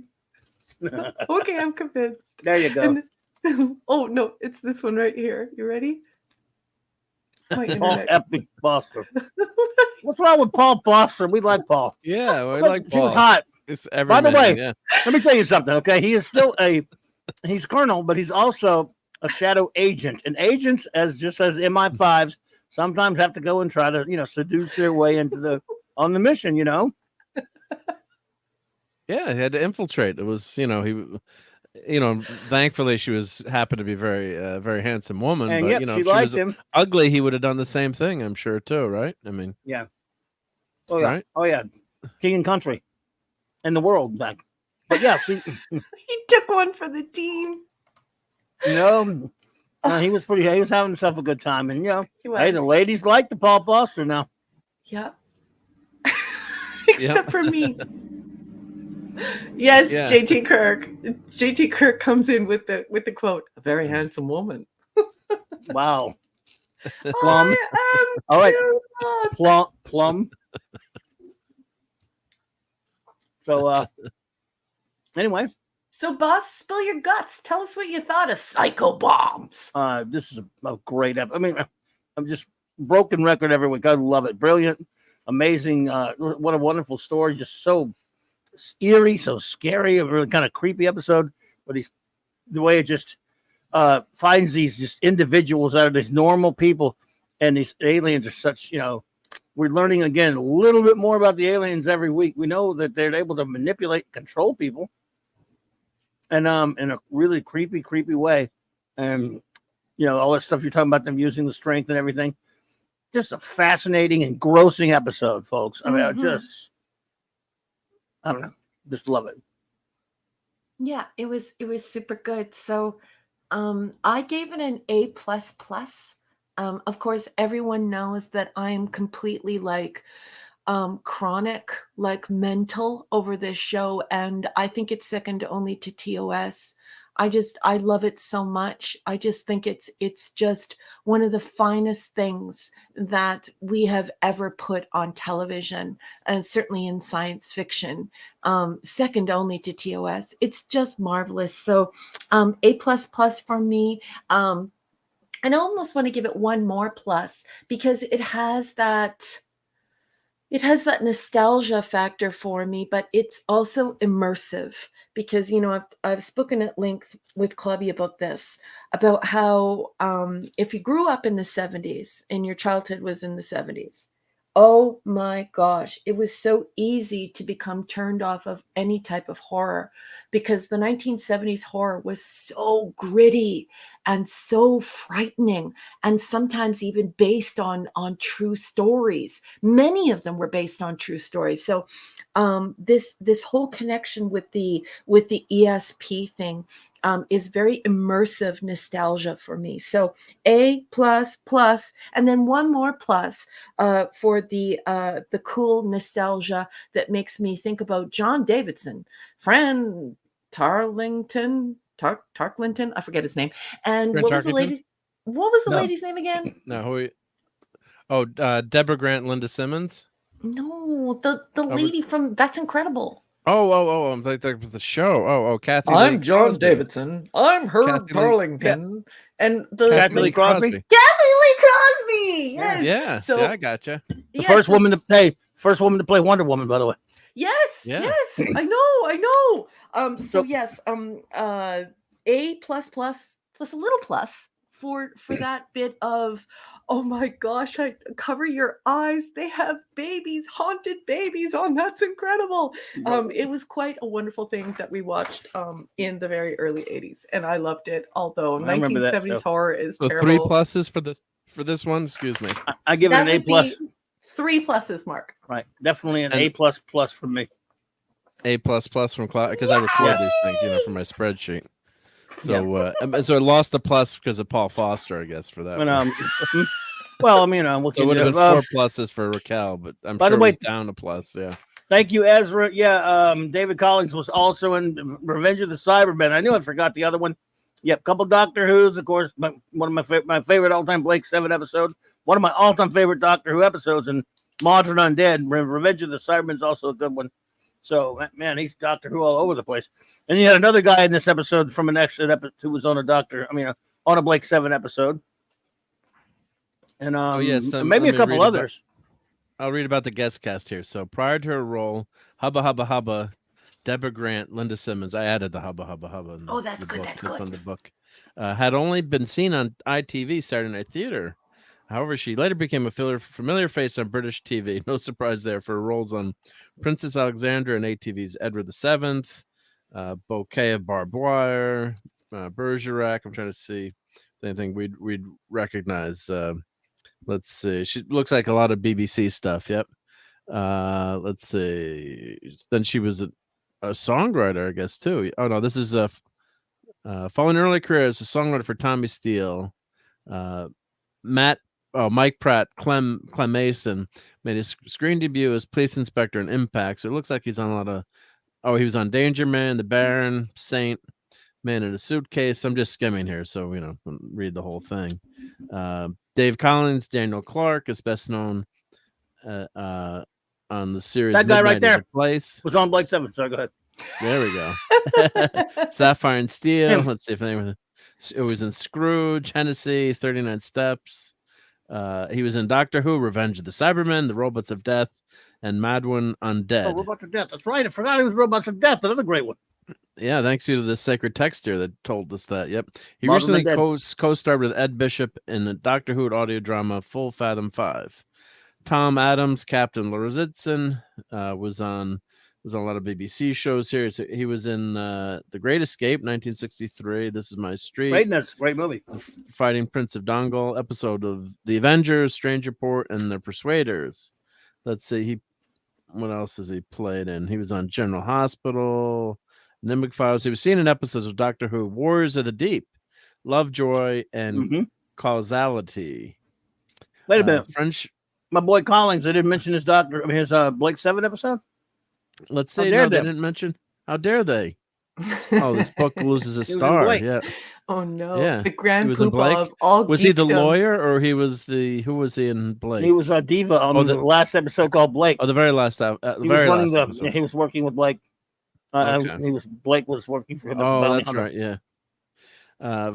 French-born Alexander Davion, the executive, had previously voiced Zero X co-pilot Greg Martin in Thunderbirds Are Go, 1966. He was on ATV's Gideon Way. He's been in The Plague of the Zombies, The Valley of the Dolls, 1967, The Royal Hunt of the Sun, and Whoops Apocalypse, 1986. He's been on Perry Mason, Dr. Kildare, The Avengers, Out of the Unknown, Vandertalk, Shoestring, and The Professionals. And this episode first aired Wednesday, December 30th, 1970 at 8 p.m. So just after a few days after Christmas. So yeah, great. Another great episode. Yeah, I gave this an A++ too. It was good stuff. The vehicles were good. And like you said, it was very creepy how these aliens have a lot of powers too. I mean, you think they could take their ship and just get in the proximity of humans. They must have had this planned out. I think it was random who got picked. I was joking when I first watched it. I'm like, oh yeah, of course they're going to grab the most gorgeous girl within 40 kilometers of the spaceship. But then they grabbed some other dudes, took them under control. But I was waiting for it to be like 3 gorgeous ladies that were under mind control. But yeah, it's really insidious tech. What did I watch this one as, Mark? 9, right? It's 9. I think 12. I think it aired as number 12. I think it aired as number 12. Let me just go check, sweetheart. That's a guess on my memory, but yeah, it's episode 12. But I watched ITV, so I didn't do the American. So I think that's ITV is number 12 as ITV. I think it's ITV is ITC, episode 9. ITC. So US but it's much earlier. It's much earlier in the either way, much earlier. Yeah, it is, and so it gives a different impression. So if you watch the American, it's 12. If you watch the British Canadian, it's 9. And if you watch the Prod Code, it's 22. But did you notice that in Prod Code, all of the excuse me, I have to cough. all of the like the mind control stuff is happening in a bit of a cluster.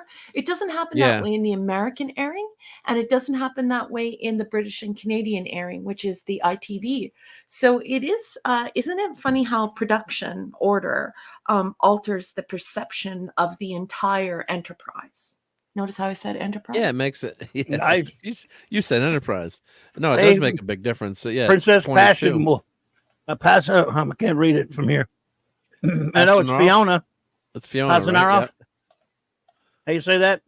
We'll just call her Princess. Much easier. Pasanaroff. I can't really see it that well. Fiona. Hi, Fiona. If I make you call you Fiona. Well, I'm assuming that's her. It looks like the same avatar. Yep. Oh, we know it's Fiona. Yeah, I'm joking. Yeah, and Fiona says in the pilot they showed them specifically going after Stricker and the general. I don't. The aliens ever. I don't think. She's missing a word here. I don't think the aliens ever do anything at random. True. Yeah, true. no, I agree with that. Yeah, it's on or off. It's amazing how much power they have, and they've obviously infiltrated humanity too. They've got to have some people working on the planet, or they've got mind control. So there's a lot. Yeah, there's a very horror-esque Twilight Zone. It's not Twilight Zone in terms of crazy going on, but just the feel of the episode is very creepy, creepy feel from it. The actors were good too. So the young lady who played the the cute girl, nice job. Changing personality there and going from. She was marvelous, and her beautiful eyes. Linda Simmons, I think, is her. Yeah, Deborah Grant. Deborah Grant, Linda Simmons. Yeah, she has the most beautiful eyes and terrifying eyes. And Rod Thunderheart's saying, Raquel, British ITV or Canadian ITV? The British ITV. Yeah. So technically it's ATV, the official ITC secret. So it's Incorporated Television Company. So it's number 12 in that official first run as it aired, which is kind of crazy. They went, and that's why we lost Alan. And what I read too in the book was there was a huge production hiatus. I don't know if there's a strike or something happened. There was like 6 months gap in that first season, so he wasn't available, and that's why they got Virginia Lake's character Wanda Ventham, Cumberbatch's mom, to come in. So, of course, it didn't help that she's one of the most gorgeous women in TV history. Ever. ever. So yeah, so but I read that that production, for some reason there was a production delay. I'm forgetting what it was. That some of the actors couldn't come back because a lot of episodes. I mean, there's 26 episodes, and we complain about only having one season of the UFO. But these days, that's that's three seasons of a lot of shows. Where they do what, 8 episodes or 10 episodes? So what you're a saying season? is in the book, they're disputing the fact that Alec Freeman left the show because they wanted more eye candy. And they thought that Paul Foster would be more handsome and people would like him more because the moon-based girls were so beautiful. So that's what the user-generated sites say. But what you're saying is in the holy book. Oh, I'm gonna find out where I read it, because you read something and then you're trying to. That's right.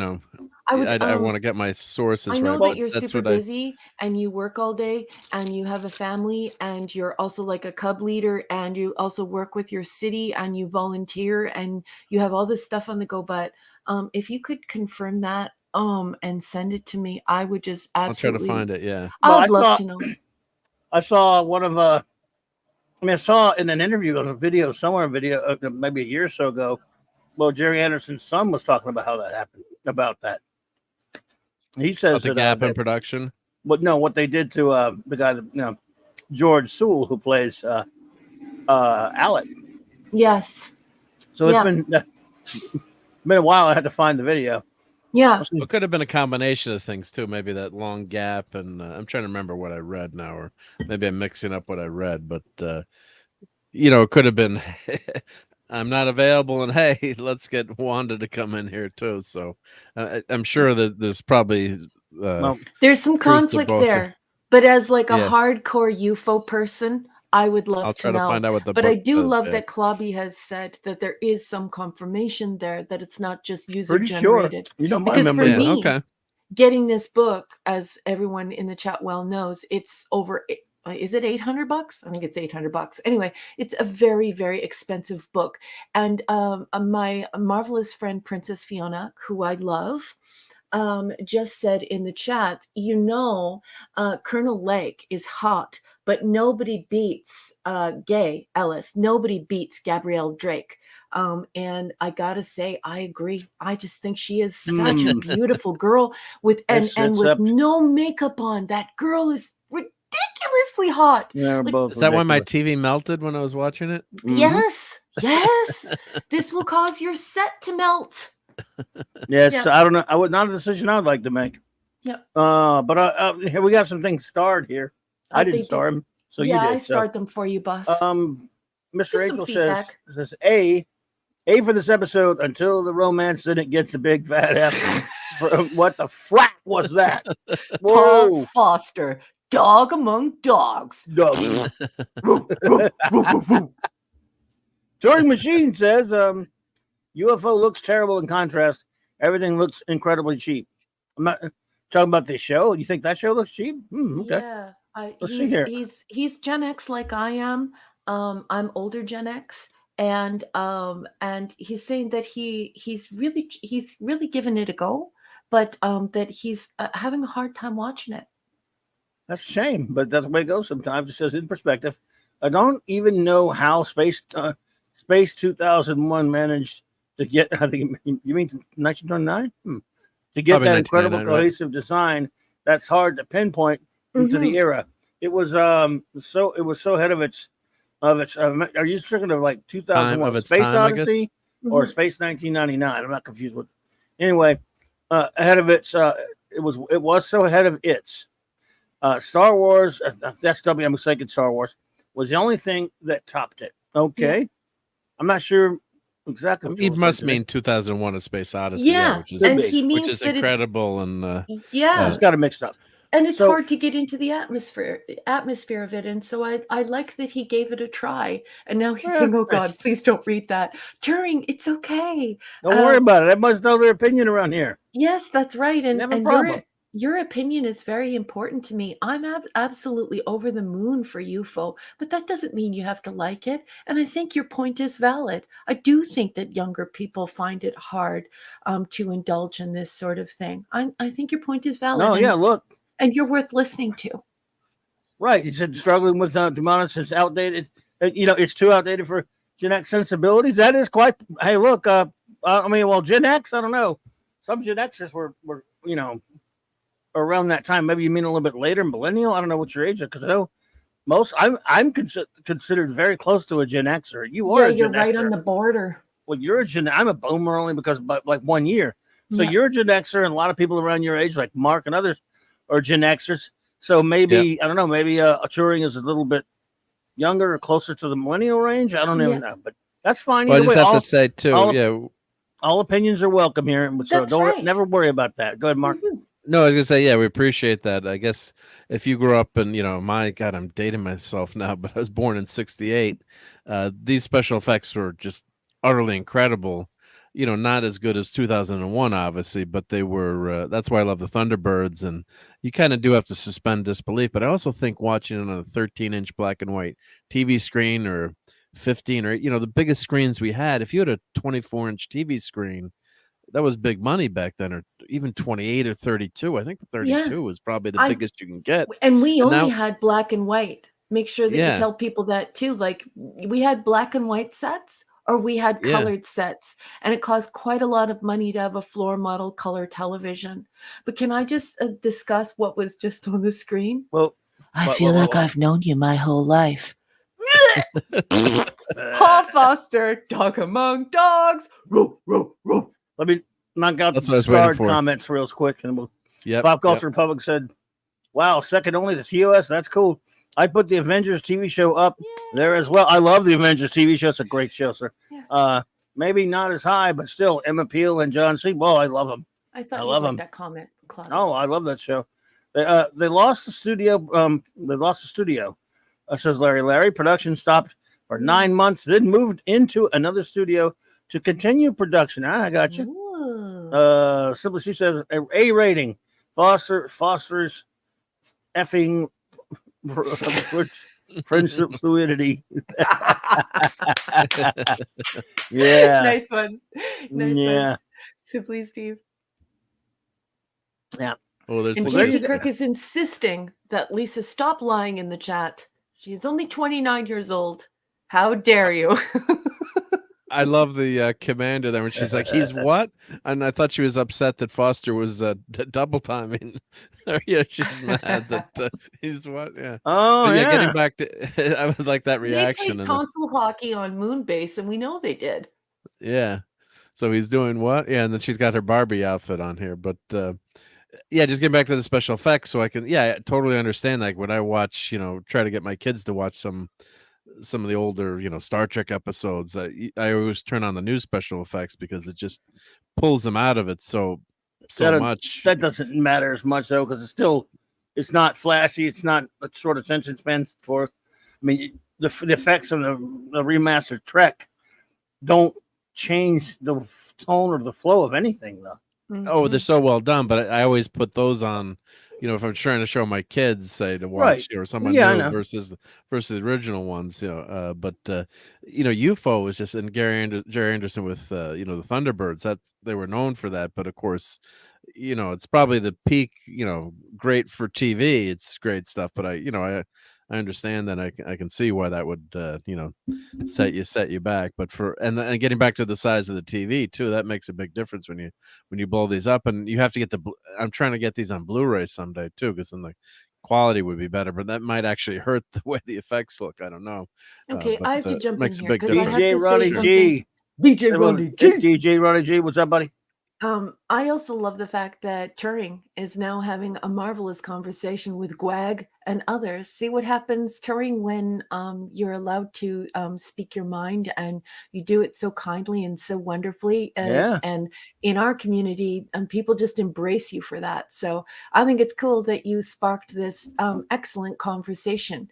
Right. For me, it's odd that my friend Pop Culture Republic is here, because one of the ways that I became friends with Pop Culture Republic is, I believe it was Pop Culture Republic, is that we found ourselves in this continual dialogue, he and I, about how the 4K stuff is so distracting. It pulls us out of the movie.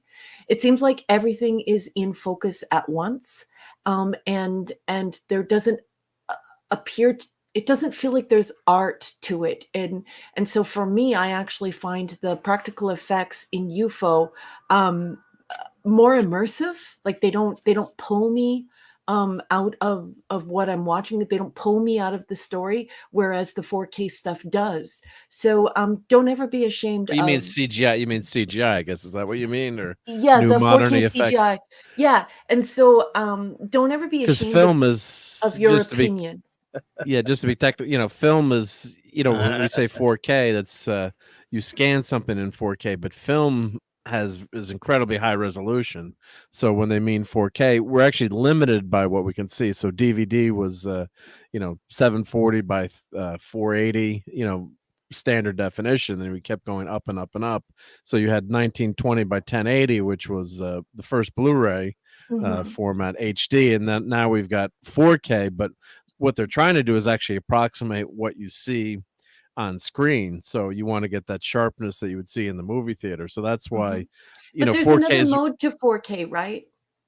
well, you're seeing, they're trying to get to that film quality. But what happens is, with the problem with a lot of these releases, what they'll do, they'll take away some of the defects that you can see on the film, and they'll also give you like that soap opera effect, or they'll mess with the scan too much and try to make it look too clear, and you lose that film graininess. So what they destroyed Planes, Trains, and Automobiles, which is one of the greatest movies of all time.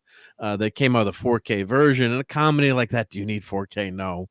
But what they did, they just they scanned it, and they tried to make it too, like, artificially up the resolution using AI, and then they added a film grain over the top of it to try to make it look like film again, and they just ruined the way the movie looks. So not that we want to go down that whole rabbit hole, There's but a 4K mode, is though, really that you not. put your 4K in, Or the where the or the CGI, where it's exclusive to 4K, and the CGI, it feels as though everything is in focus at once.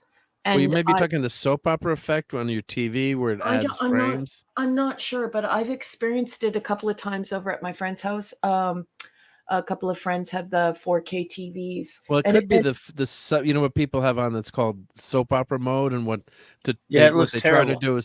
try to do is to have normal TV is 24, what's a film, 24 frames per second. So what they have, all these high frame rate TVs. So what they'll do, they have something you can turn on your TV called, and the first thing you should do is turn this off on your TV. It's called usually it's quote unquote the soap opera effect, but each TV is a different name horrible. for it. And what it does, it generates fake frames in between the actual frames using the TV.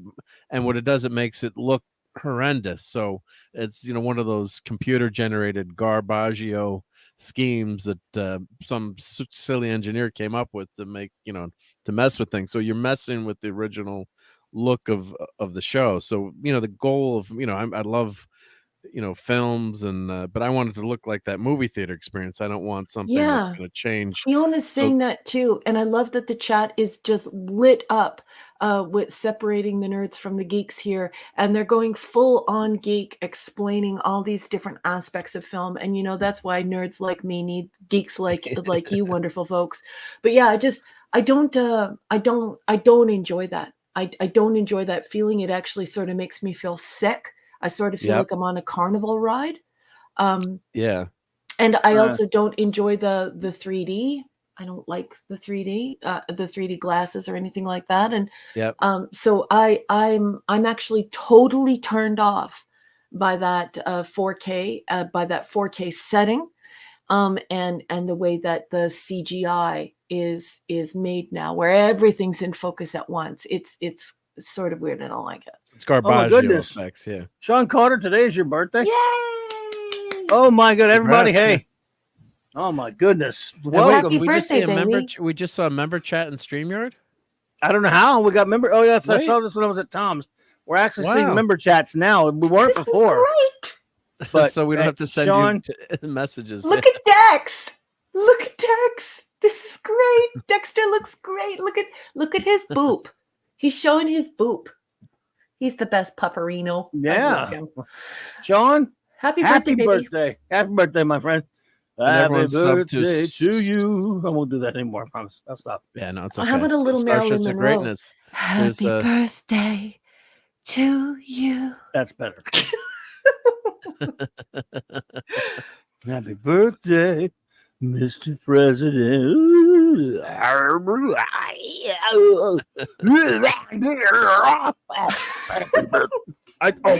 My girlfriend wishes to sing happy birthday to Sean Connery. Happy birthday to you. Happy Sweetheart. birthday to you.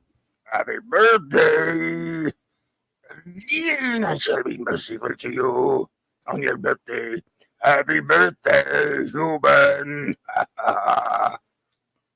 No, Princess Fiona, I'm not conflating resolution with frame rate. I have studied photography and fine arts. It's that setting that is available only on those sets. So I'm a poor scholar. I don't have a lot of money, and it doesn't help that I grew up below the poverty line, like in abject poverty. So everybody has, everyone I know, they all have they're all keeping up with the Joneses, and they have those, cutting edge smart TVs with all the features, and they're all almost always. I would never all have anything 4K. like that. And they switch that setting on while I'm at their house, and it feels like I'm on a carnival ride. I hate it, especially my buddy who I love very much. He's a sweetheart of a man, very close friend of ours. But he was like, you're an audiophile, you're gonna love this. And he turned on some sort of like a Mutual of Omaha Wild Kingdom, only a modern version. And he flipped on that setting that's on the 4K sets. And oh my God, I felt like I was going to barf. It felt like being in the back of a van going up and down the road, the winding road. It was horrible. I just said, can you shut that off? Shut that off. What was that? No, Princess Fiona, it's okay that you misunderstood what I was saying, because I like talking about this and learning about it. I just wanted, before we got too far off, I was trying to do this for Sean. Happy birthday. Okay. Happy birthday. Yeah. There we go. Oh my. So anyway, no, you're all good. Dave C, were you here all before? Just making sure. Yes, Dave. Add him to the list. Just in case.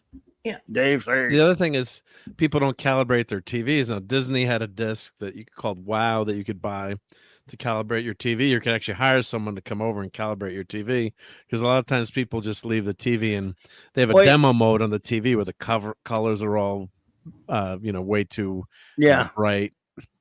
So there are different ways to calibrate your TV too. So if you're a geek / nerd, that's something you can do too. And you can also buy DVDs to do it. And the light in your room makes a difference too, if it's daytime or nighttime when you're watching something, how the TV's calibrated. Because you can go crazy over this stuff, but I've seen that before, Raquel, where it looks horrible. So it makes a big difference. Ride? Am I gonna barf up my corn dog? Let me just say something really quickly.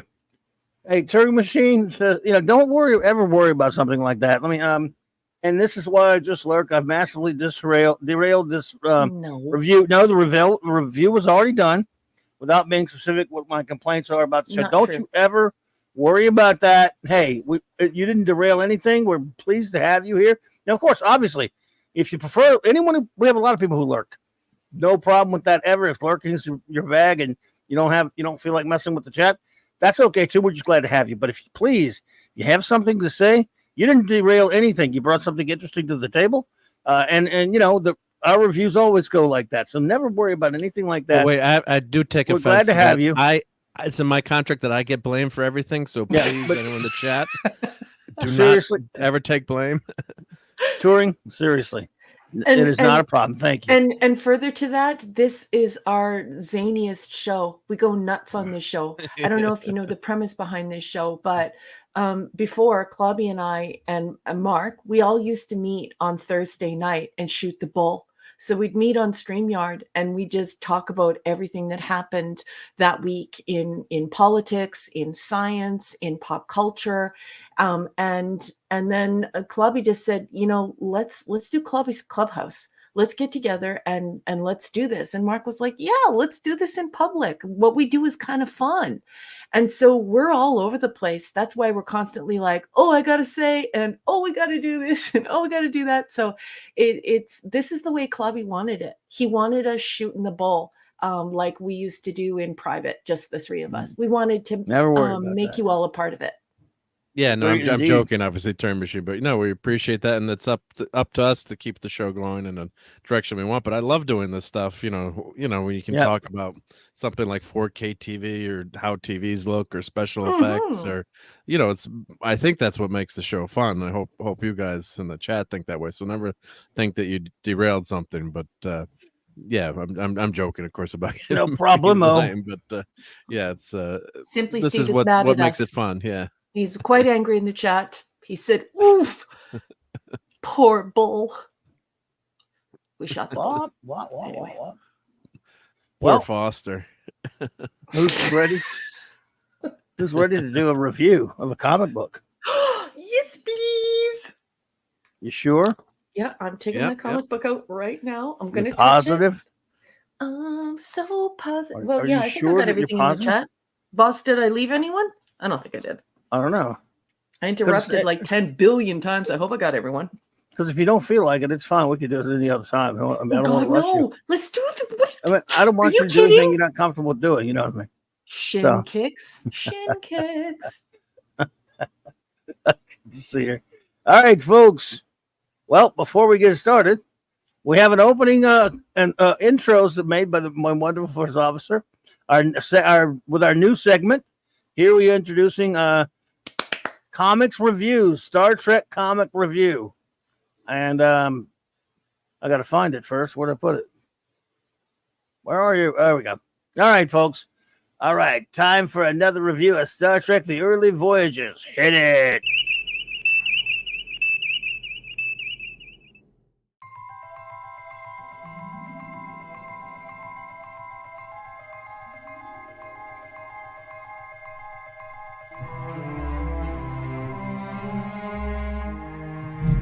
Warp drive, Mr. Scott.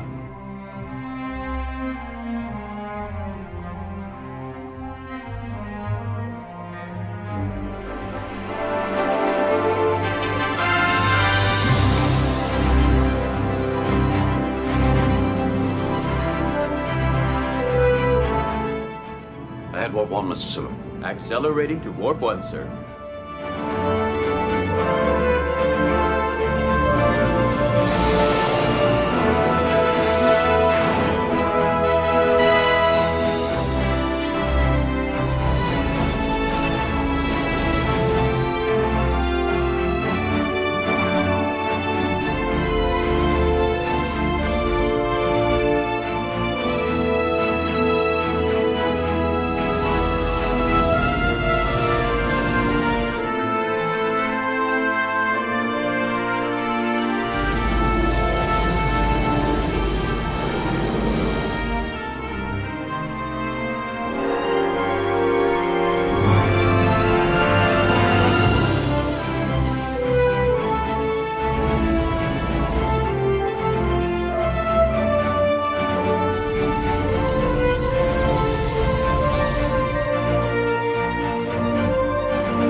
Lovely. Thank you so much. Big round of applause for the greatest first officer in the fleet, everybody. Number one made that possible.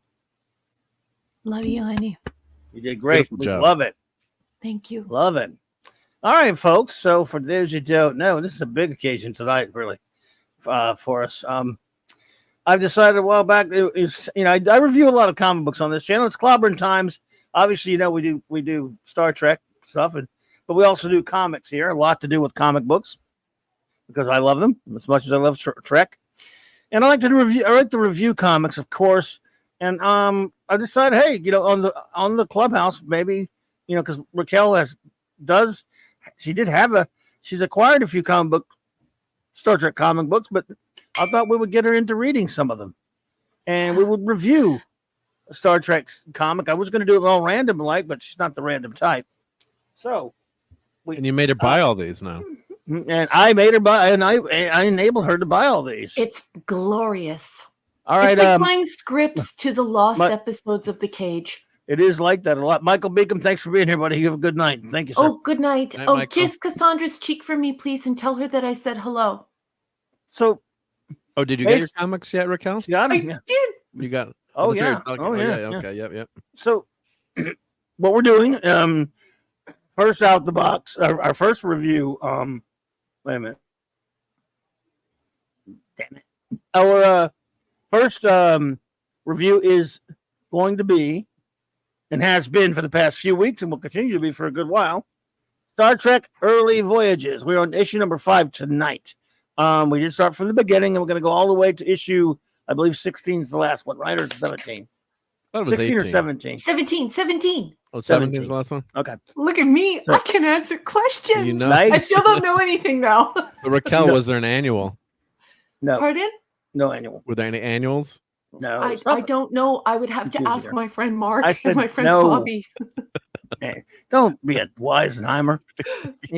Okay. 10 kicks. So in 97, folks, as I've said many times on this show, the Star Trek comic book license is complicated and it's a convoluted history, and it's been almost as long as there's been a Star Trek show, there have been Star Trek comics, and they've moved from Gold Key to Marvel to DC to Marvel again, Malibu. Now they're with IDW, but in 1997, Marvel made a deal with to start a line of Star Trek comics called Paramount. Marvel presents Paramount Comics, and they started a series, well, a few series, of course, but this one is called Star Trek Early Voyages, and it chronicles the adventures of Captain Christopher Pike. The real deal one, unlike some filthy show out there that I can't remember the name of, this actually does it right. And so far, the creative chores at this issue are the same as in the previous 4 issues, which is, of course, let's see here, Dan Abnett, Ian Eddington with the writing chores, Patrick Zurcher on pencils, Greg Adams inker, Marie Javins is the colorist, Janice Chiang letterer, Bobby Chase editor, and Bob Hare and he is one editorics in chief. Space, the final frontier. Before James T. Kirk, before Jean-Luc Picard, there was Christopher Pike. Yes. These were the voyages of the Starship Enterprise. Its 5-year mission to boldly go to explore real strange new worlds, not fakey, singy, wussy ones. Exactly. To seek out new life and new civilizations to boldly go where no man has gone before. And here we go. Cloak and Dagger is the title of this story. Boss man, I have to interrupt again, which I hate doing. But Stephen Ransom just walks through the door. Stephen Ransom, hey there. Good evening, fine sir. It's so good to see you, Good to see sweetheart. you. Everyone, please say hello to Stephen. He's joined the chat. And now I'll throw Yeah, it back to Stephen. you. Sorry, boss. No. I was just going to ask you, number one, would you like to? Would you like me to conduct this, or do you want to take us through the comic? No, I would rather you do it. I'm here to learn, and I'm having a marvelous time. But can I say before we start, oh my God, if you have never read comics before, this does not feel like a comic. It feels like an episode from Star Trek. So now including this episode, I have had 6 dates with Christopher Pike. Swoon! Or swing, or hubba hubba, or va va va voom. I'm having a marvelous time, but today I very carefully opened my bagged and boarded comics. I have. Did you wear gloves? No, but I washed my hands. I want to give a shout out to my good friend Mike Clubby Alonso for helping me to find the place that I was going to. I don't have a get real these. last name, by the way, but that's not my last name. Just let you know. But This man owned Grim. a comic book store, and this guy's so smart and beautiful. I love this human being and the things that he has taught me and the things that he shared with me. So I have to thank him because I needed to sort of vet things as a Canadian. It's super expensive for me. This was a little out of my budget, but I splurged. I also want to thank Lone Star Comics.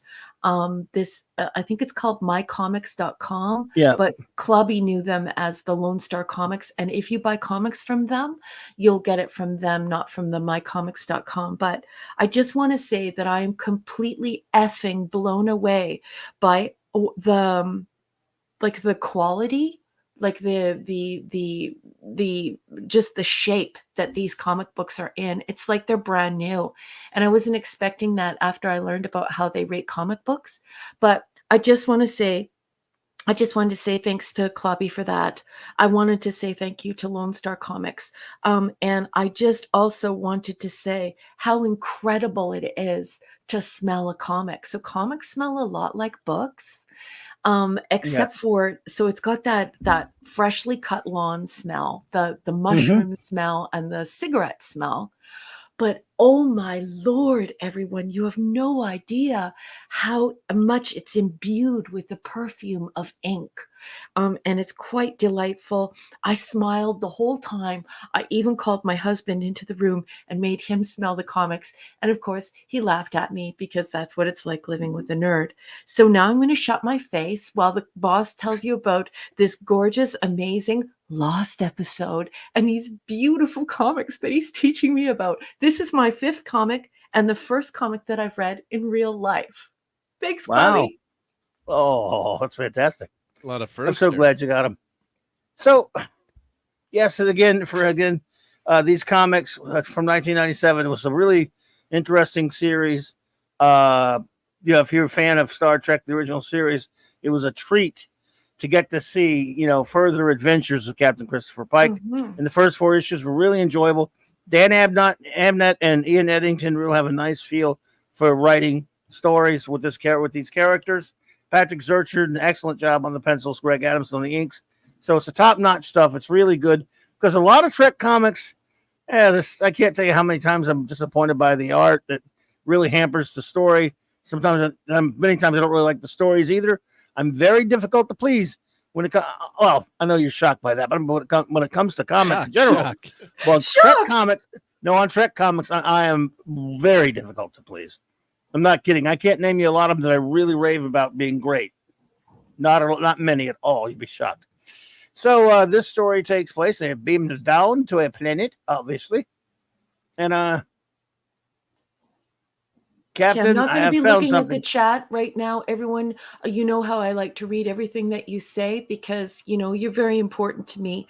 But I'm not going to engage with you as Clobby reads this because I'm going to be turning the pages and I don't want to wreck my comic. Okay? So I won't be engaging in the chat. Sorry, boss man. Go ahead. You're I just fine, want to go turn ahead. some pages.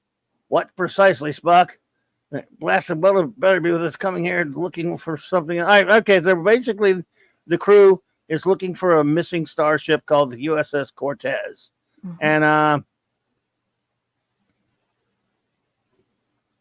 And they found the shuttlecraft Apollo from the USS Cortez. Isn't that nice? That is so well done. Big, Beautiful. art. again, beautiful art by Zurcher. I love this. It just has a great feel for The sandstorm. escapes.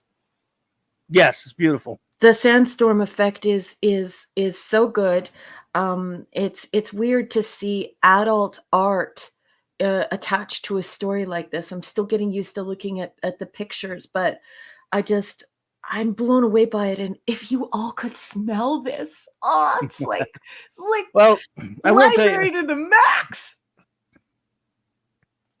I will tell you that a lot of comics collectors and friends, one of their favorite things is just getting a stack of old comics, and that's part of. They often mention the smell being something that's special to them. That means Yeah. you're not alone at all. Let's see here. What were you asking? Stephen Ransom said,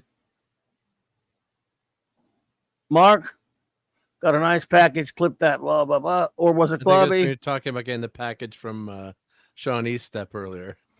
Oh, he's time traveling. Steven's time traveling. Oh, he's time Maybe. traveling. In other words, he's back. No, don't go arrest him, Affinity. He's sometimes people are back farther in the stream. He says, or That's was it my guess. Clobby? Yeah. When I mentioned that yeah. Yeah. Okay. All right, good. All right, let's get along. So again, love the layouts here. It's beautiful. Pike 2 Enterprise, come in Enterprise, and then we got a nice star shot of the Enterprise in orbit. You know, you could tell these guys. Well, I mean, you know, obviously, common sense. Perfect. Love the show. They were big fans of the show, of course. Oh, I have to interrupt for 2 seconds because you remember Okay. how Mark set you up to teach everybody about the staples and how many times you open and close the comic when Sure. when you owned the shop and you were doing grading. This one has not been pushed down. Pretty What do you cool, mean? hey? Like the person who read this comic before me, they didn't push it down when they opened it. Push it down. They didn't flatten the cover, you mean? No. Or You mean your flatten They didn't Oh, break okay. the the So it doesn't spine have- is in good shape. The You spine, don't have spine isn't spine, nice no broken. spine cracks. Yeah. none. That well, a lot of people, you know, again, it's not a super old comic, but also a lot of people when this was they weren't using the same kind of newsprint in this one. Like, just imagine if that smell you're getting there. Yeah. Imagine comics from 30 years earlier, and that you'd really get a Yeah. nice, God, lovely. Yeah. Still, it's interesting though, and the ink, of course, you're getting smelling a lot of the ink. But yeah, It meant people. the world to me that you said that Lone Star would be fair with me and that I could trust them and Well, yeah, that the assessment would be they're good. correct and that everything would arrive in good order, because now if I want to order more comics as you teach me more about comics, I'm going to use that Lone Star. I like them. Anyway. Well, sorry. they're great. And see, when this comic came out, it had already been a good decade or so that the comic bags and boards and nicer bags that last longer, that were not Yep. acid-free bags. And, you know, so by the time this comic came out, they were bagging and boarding 90 some odd, you know, comics usually got bagged and boarded. They got taped up, sealed up really nicely in acid-free bags and acid-free boards and things like that. So Mhm. they don't deteriorate as much, depending on how they're treated. And this one, the copies you got, obviously were treated fairly well. So When did they Mhm. come up with those fancy dancy bags? Were the 80s or late 70s? it was pretty much in the 80s. They were refining 80s, them all right? throughout the 80s, towards the late Yeah. 80s, really. I mean, there was a time when they didn't have boards at all, and the bags would last maybe 5, 6, 7 years, and they would yellow up really bad. Oh no. Yeah. So, anyway, where were I? So here we go. The Retro Enterprise. Nerd Girl is here. Oh my goodness, Hey, retro. Nerd Girl and Hey, Retro. Glinzer. Glinzer, hey Glinzer. Hi, Hey there. Glinzer. Flower Times, listening while doing chores and learning about this cool comic. Well, great to see you, my dear. Hey, It is sweet always lady. a pleasure. I hope Don't you're doing forget great. to sub to Retro Nerd Girl. Yeah, everybody out there, Retro Nerd Girl's got an amazing channel. If we can get a link up in there, I appreciate it. If you all go check her channel out and please sub to her channel. Amazing, extraordinary young lady who just one of us. She's one of us. One of He's a the very cool one of the nerd. geeks. You're damn right. Big time cool. So, okay, I love the design of the Enterprise there. It's just, I mean, you know, Yeah. again, this was done out of love. This comic, as you can Mhm. see.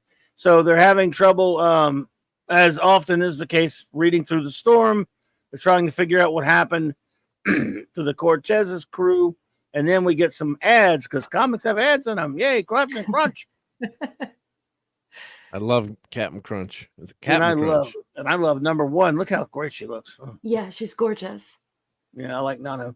Ship's log. First officer recording. I sound exactly like the ship's computer from the later shows because I'm Bachelor Barrett, of course. No. The remote storm racked world of Darren 224 resolutely refuses to give up its secrets. Chief among them is the fate of the Starfleet survey ship Cortez, which vanished from with all hands in this system 8 weeks ago. Landing party led by Captain Pike has so far found only a trace of the Cortez was here at all. So again, there's Jose Tyler. Look at that. Anything to add to any of this so Yep. far? Number one. Well, if you No. scroll, Oh, sorry. Just If I you scroll cannot down a believe how smidgen. much that looks like Majel. I know it's said differently in Yeah. different parts of the world, but just scroll down a little bit or up, whichever, just to the lower part of the page. Look at that. Beautiful. Yeah. Like that's her. That's our From queen. the cage, right? Yeah, that's our queen. She is such a beautiful woman and I miss her. God rest her soul. What a beautiful, beautiful human being.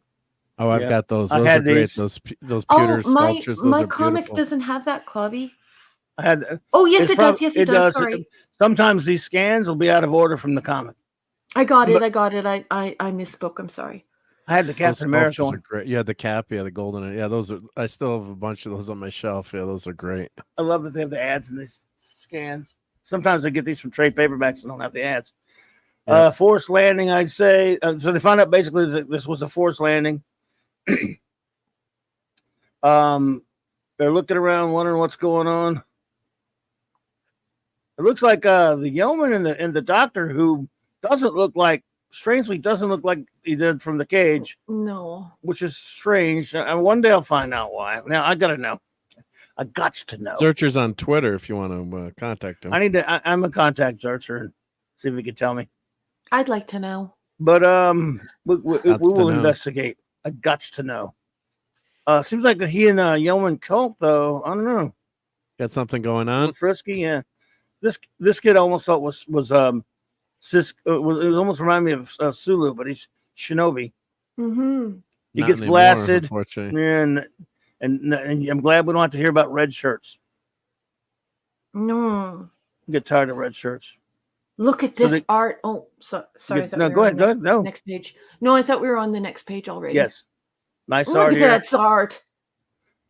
Pike ain't having it. You murdering Sam. Look at the phasers. They look so. The OG phasers are so glorious. I love that. I love those laser pistols. They're amazing. I look Fazam. Spot. They're armored. They're armored. Help me here. And I love this. Is really cool. Yeoman Colt inside the the Apollo shuttlecraft pulls out a phaser rifle. I love that phaser rifle. Yeah. Yeah, it's beautiful. Very cool. Very clever of her to come out and start, using a little bit bigger firepower. Well, Jennifer Lawrence actually did it first. Well, of course, it goes without saying. Here's another great shot of the ship. I love now. So the Cortez looks like a Miranda class ship, but with the old nacelles. Mm-hmm. Beautiful. That's Oh, pretty and you cool. missed Tachoom. Ooh. Tachoom. Yes, sound effects. Tachoom indeed. So I guess it's a Miranda. It's nice. Well, Nice where's indeed. Wolfie? He would know. Wolfie's not here, but that's. I mean, look, that's got to be. Well, it look at is a that. Miranda type, but I don't know what's the What's- number on there? NCC 1834. Yeah, it's not. That's not the same Let me number as check. Reliant. No, but I'm just wondering. Let me see. No, that's not NCC Reliant. 18. No, I can look it up. 1834. Oh my Yeah, God, look it's it the up. Cortez. It's the Cortez. Yeah, It is. Engineers. it's Love a to Miranda change class. things. Yeah, it's a Miranda found it? class. Yeah, I found it. Yep. And it's in the comic? See, 23rd they got- century. See, Yep. they did their homework in the comic because they probably got this from the book I have. Remember, they didn't have a lot of internet back then the same way. I have a book called the Starfleet Chronology.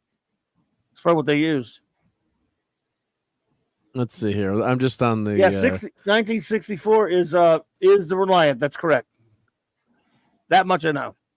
Why I know it, I don't know, but I guess we this watch is, it so the- much. I guess then they're saying the Miranda class is like an update in Wrath of Khan. Then you would have, just like the same way as the Enterprise had old refit, yeah. nacelles. Yeah. Makes Yeah. sense. So that's a beautiful shot of the ships right there. Love it. Yep. Yep. And there's Funky Flashman just for you, Boo Hiss, Stan the Man. I remember when I created Star Trek. No, I'm sorry. All right, be that way. Go back to reading the Star Trek comics. See if I care. Excelsior. Now Princess Fiona wants Captain Crunch. You don't want to do that to the inside of your mouth. You'll It hurts. you'll have Yes, you'll have and- Captain Crunch mouth for have a 2 chip- days. Have a Chips Ahoy instead.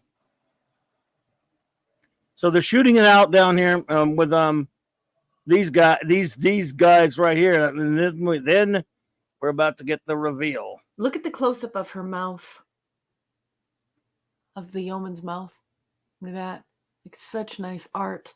Like, I'm really starting to appreciate the art. So to me, there's nothing finer than well done comic book art. I mean, I'm not putting this guy up there with the greats or anything, but if you could tell a clean, simple story where the characters look good and you do, that's what Star Trek needs to be. It doesn't need to be fancy like a lot of comics. No, I this love looks that like about the it. show. This is all I need. I don't Look need like more the than show, this. exactly. And look, Lurpas. You know what happens when you see the Lurpas. Right, when we see the Lirpas, that was kind of cool, and Spock realized Sherpas are going to appear. No, oh, sorry. Yeah. Scuba is a bad influence. Your tonight. agonizer, please.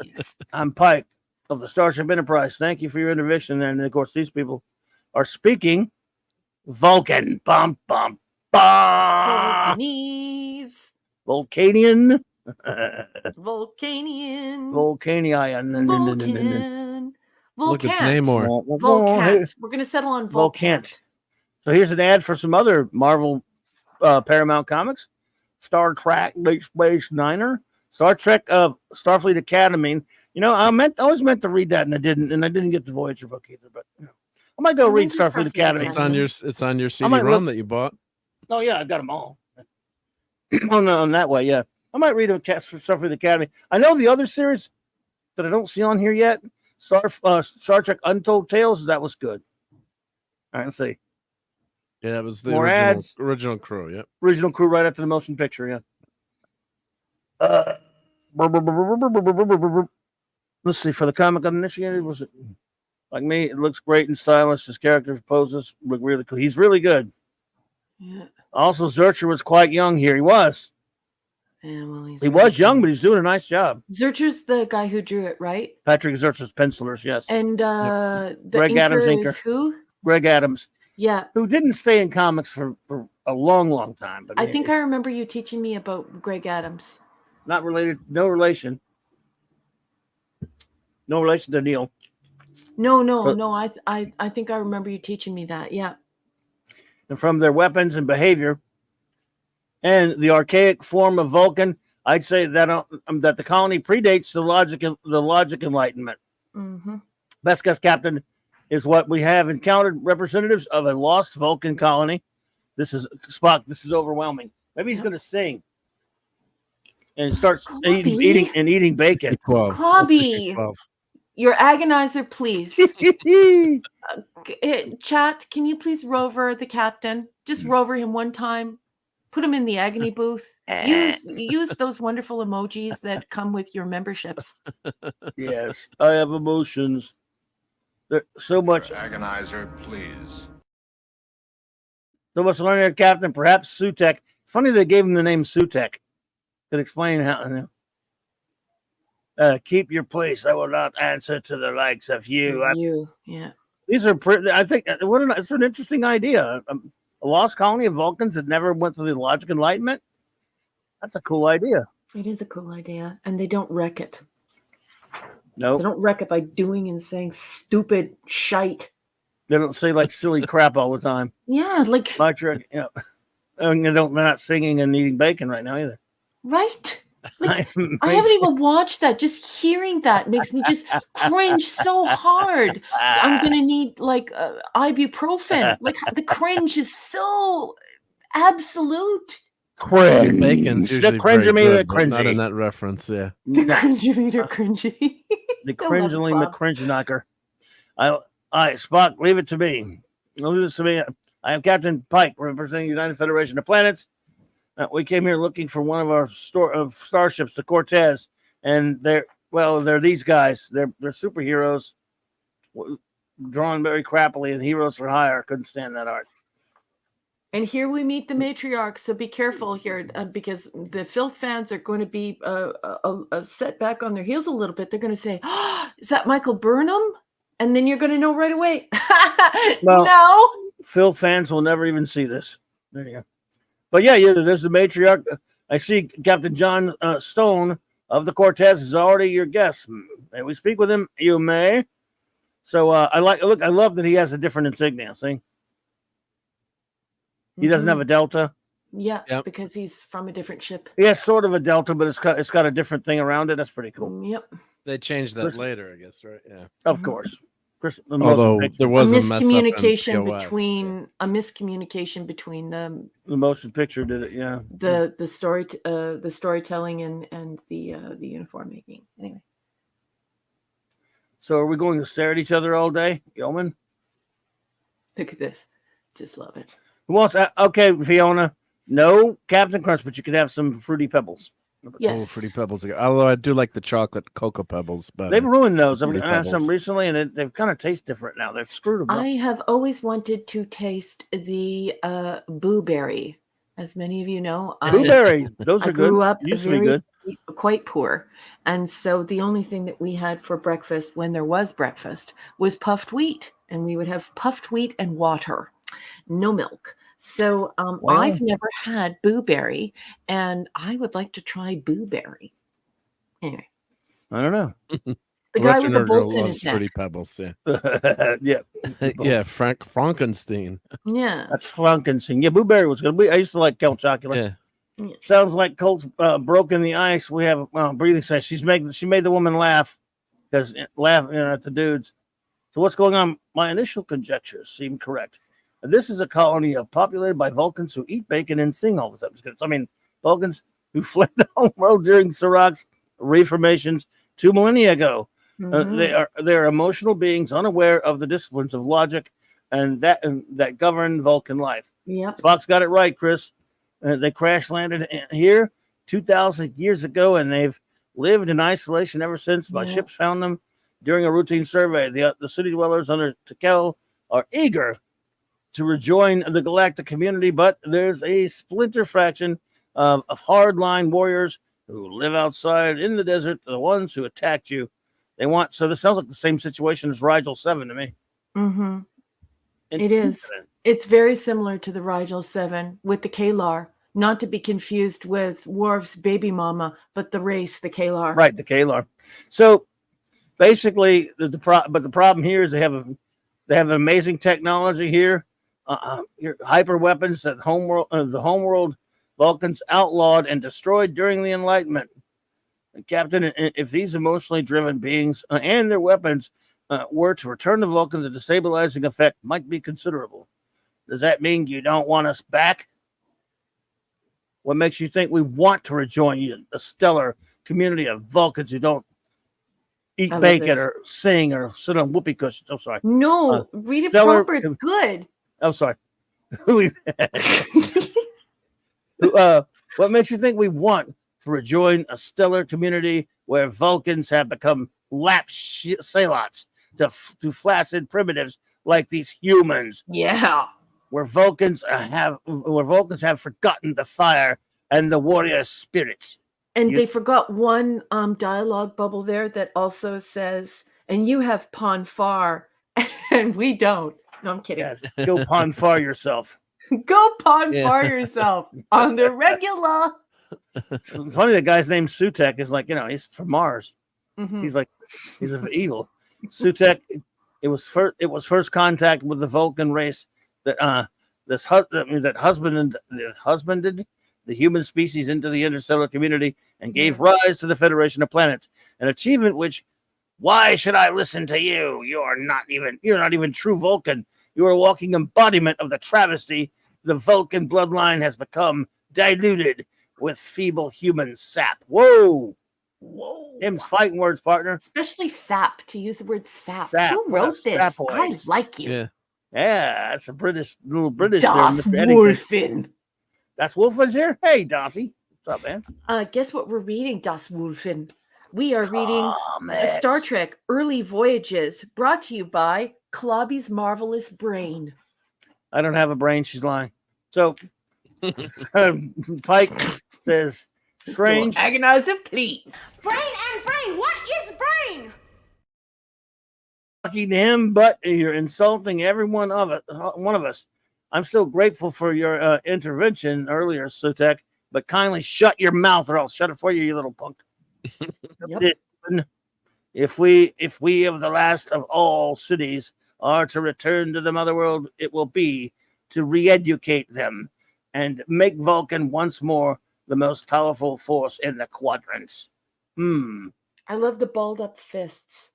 I Yeah. like that Captain Pike is just ready to kick some major patootie here and just give him a good sock 'em one. Imagine how powerful a Vulcan would be, um, a Vulcanian would be. But these are Vulcans, remember? Um, Volcans. Vulcans. Yeah. How powerful they would be without the regulation of the purge. Don't Yep. you get a convine from this episode? I don't know if Yes, it's I do. the landing on Could the be, planet yeah. with the I do. sandstorm and the Yep, I crash did. ship and the okay, not just me. No, it's not you. I agree. Meanwhile, the Enterprise is under attack above the planet. Under attack by Vulcans, of course, who've stolen the Cortez. A much better idea than the Maquis. Yep, and of course, next that's the end of the issue. Next, Kroika. We know what that's from. So the next issue, of course, this will continue. For those who haven't read a lot of comic books, hey, comics do that. I didn't know that, so I just learned that. May I please ask you to go to the letters? Yeah. Yes. Okay, so this is so fun for me. I can't even tell you how much I love this aspect of publishing. Yep, the letters pages. Can you read one? Can you read the shortest one? We can, one yeah. Let's see here. Okay, so they're up to number 5. So this one of these issues might be one of these letters. I'm sure should be about. Yeah, because there was a delay. There's usually about 4 or 5 issues. See, I have a thing. Go to the page where the letters to the editor are. Yeah. I'm on that. Anyone particular or just no, that one, boss, because it says right here, next issue, Pike and his merry crew attempt to escape the clutches of the most emotional Vulcans ever to dampen a hanky. Yeah. You don't want to read the letter then per se. Yeah, can you please read the letter above that? I guess we could. Let's see. Yeah. Dear folks, well, now you've gone and done it. You've published a book that is so darn good as to be ridiculous. I mean, talk about a tough act to follow. Issue 1, Flesh of My Flesh, is some of the best Trek in any format to come out in a long time. Oh, wonderful. Dan and Ian's story crackles with zesty, dead-on characterizations. I could hear Jeffrey Hunter saying those lines, and Patrick Zurcher's pencils are unforgettable. I've always said of various Star Trek comics, if they get the ship right, we'll forgive all bad likenesses of the actors. But Patrick nails it. Agreed. All complemented by Marie Javen's stunning colors. This is the artwork that is positively stirring. Extremely minor quibbles, surely. Captain Pike's hair could have gotten mussed just a little while being abducted by the Nigulter. And I don't seem to recall Dr. Boyce having dorky Reed Richards two-tone hair. What's wrong with plain old gray? See if they answer that. And that's it from my quibbles, and that is from Jim. I want to see if they answer. 10125. Oh, here we go. Boulevard. Wait. Here we go. We got our answer. The reason Dr. Boyce doesn't look like his television self is that Paramount routinely obtains clearances for guest actors for merchandise, but in some cases, especially with the original series, cannot always find those actors or estates. In those cases, they ask us not to use exact likenesses. As for the doctor's dorky two-tone hair, give the guy a break. If he ages like the rest of us, he'll be totally gray soon enough. I figured it was something like likenesses. Yeah. Now you know the Dr. Boyce. And now you understand why Mark and I read everything at the museum. Yep. See, by the way, that's I was going to say maybe they're predicting Anson Mount's hair that doesn't get messed up, the plastic hair. That's always been. I love looking when I'm looking at old comics in particular. I love looking at the letters page because sometimes I'll see a letter by somebody, and it's when they were a kid, and later that ended up writing or drawing comics. So it's weird. But anyway, so yeah, I love the letters page. So Let's is see what this else. special tape on the bag and board tape, or can I just use fresh tape, or will it yellow the plastic? You could use normal Scotch tape. Okay. I mean the clear stuff. Okay. But I Mark used something different. I don't know. Well, I prefer the resealable bags, so I go through and put the resealable bags so you can open and close. It's got like the 3M kind of sticky glue on the other side, so that way you don't mess up your bags. And whenever you open the comic, the deadliest thing that can ever happen in the universe is the piece of tape adheres itself to your pristine cover. That can't happen. You warned me about that. Yes, and you Hey, you hear 1,000 screams. Yes. No. yeah, Joe's atmosphere. What's up, buddy? Hey, Oliver Joe. Belamonte's here too. What's up, Oliver dude? Belamonte. Yeah. Okay, Thank I you have all. a piece of tape. I'm sorry, but I'm not going to neglect my comic. Go get your tape. We got you. Off. Now I have to put the tape back on. No hurry. Okay, I'll be right back. Well, the other thing I was going to tell Raquel too, if the bags look old, I'm sure they're probably new bags, but a lot of times if I buy, when I go to a con or buy, just rebag them because you don't know if they're, you know, they're old bags with acid or, you know. I think they probably, I don't know. I would think that not Titan, sorry. MyComicShop.com, Lone Star, they probably rebag them when they sell some when they ship them out. I don't know for sure. It's possible. I haven't ordered anything from them in a while. Yeah. But unfortunately, the place that I buy from monthly now, they're fantastic, Atomic Empire, but they don't use resealable bags, which is just a pet peeve. I should ask them for extra fee. Will you? I'm sure it's a labor thing too, but I love the resealable bag. When they first came out with those, it's like, this is the best thing ever, resealable bags. So you can pull them out and read them and put them back in.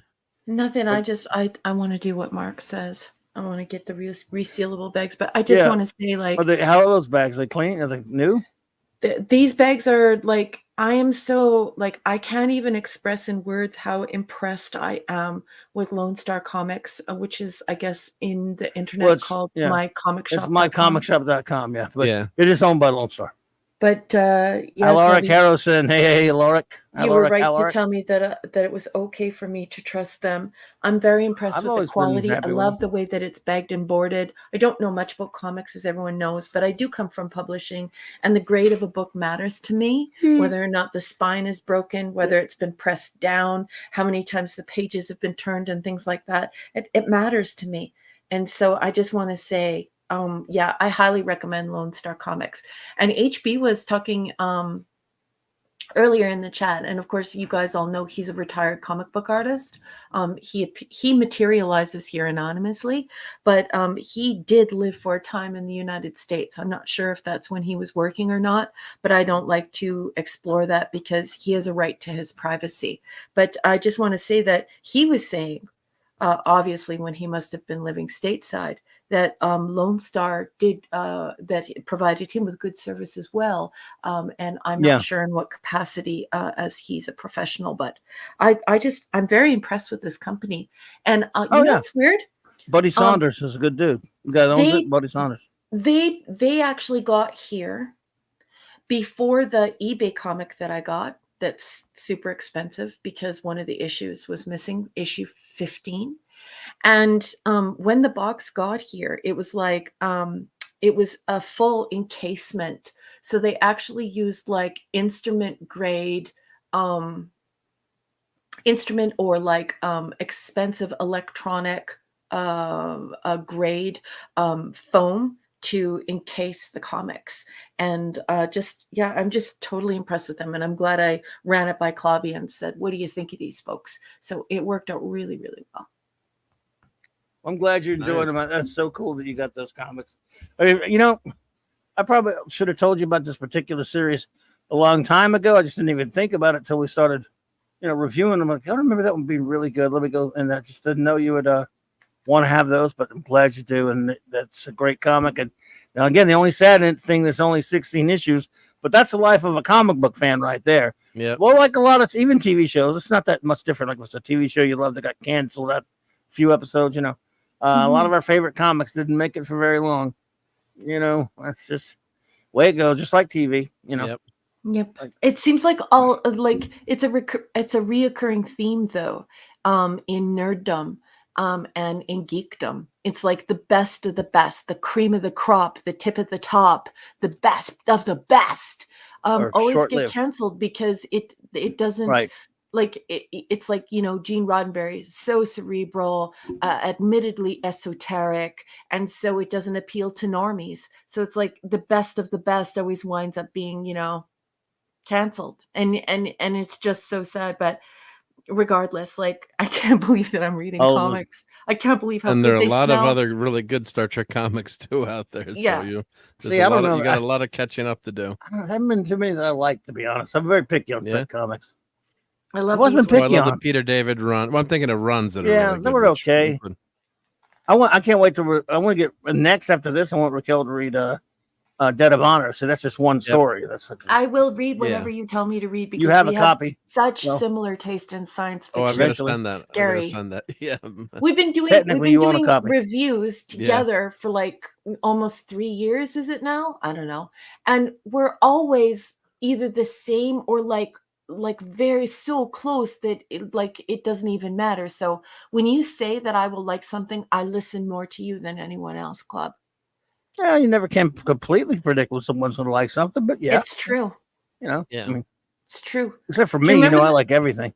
Do you remember that? No, give me a break. Be quiet. Shin kicks. Do you remember that time when Mark said Sandman in the green room?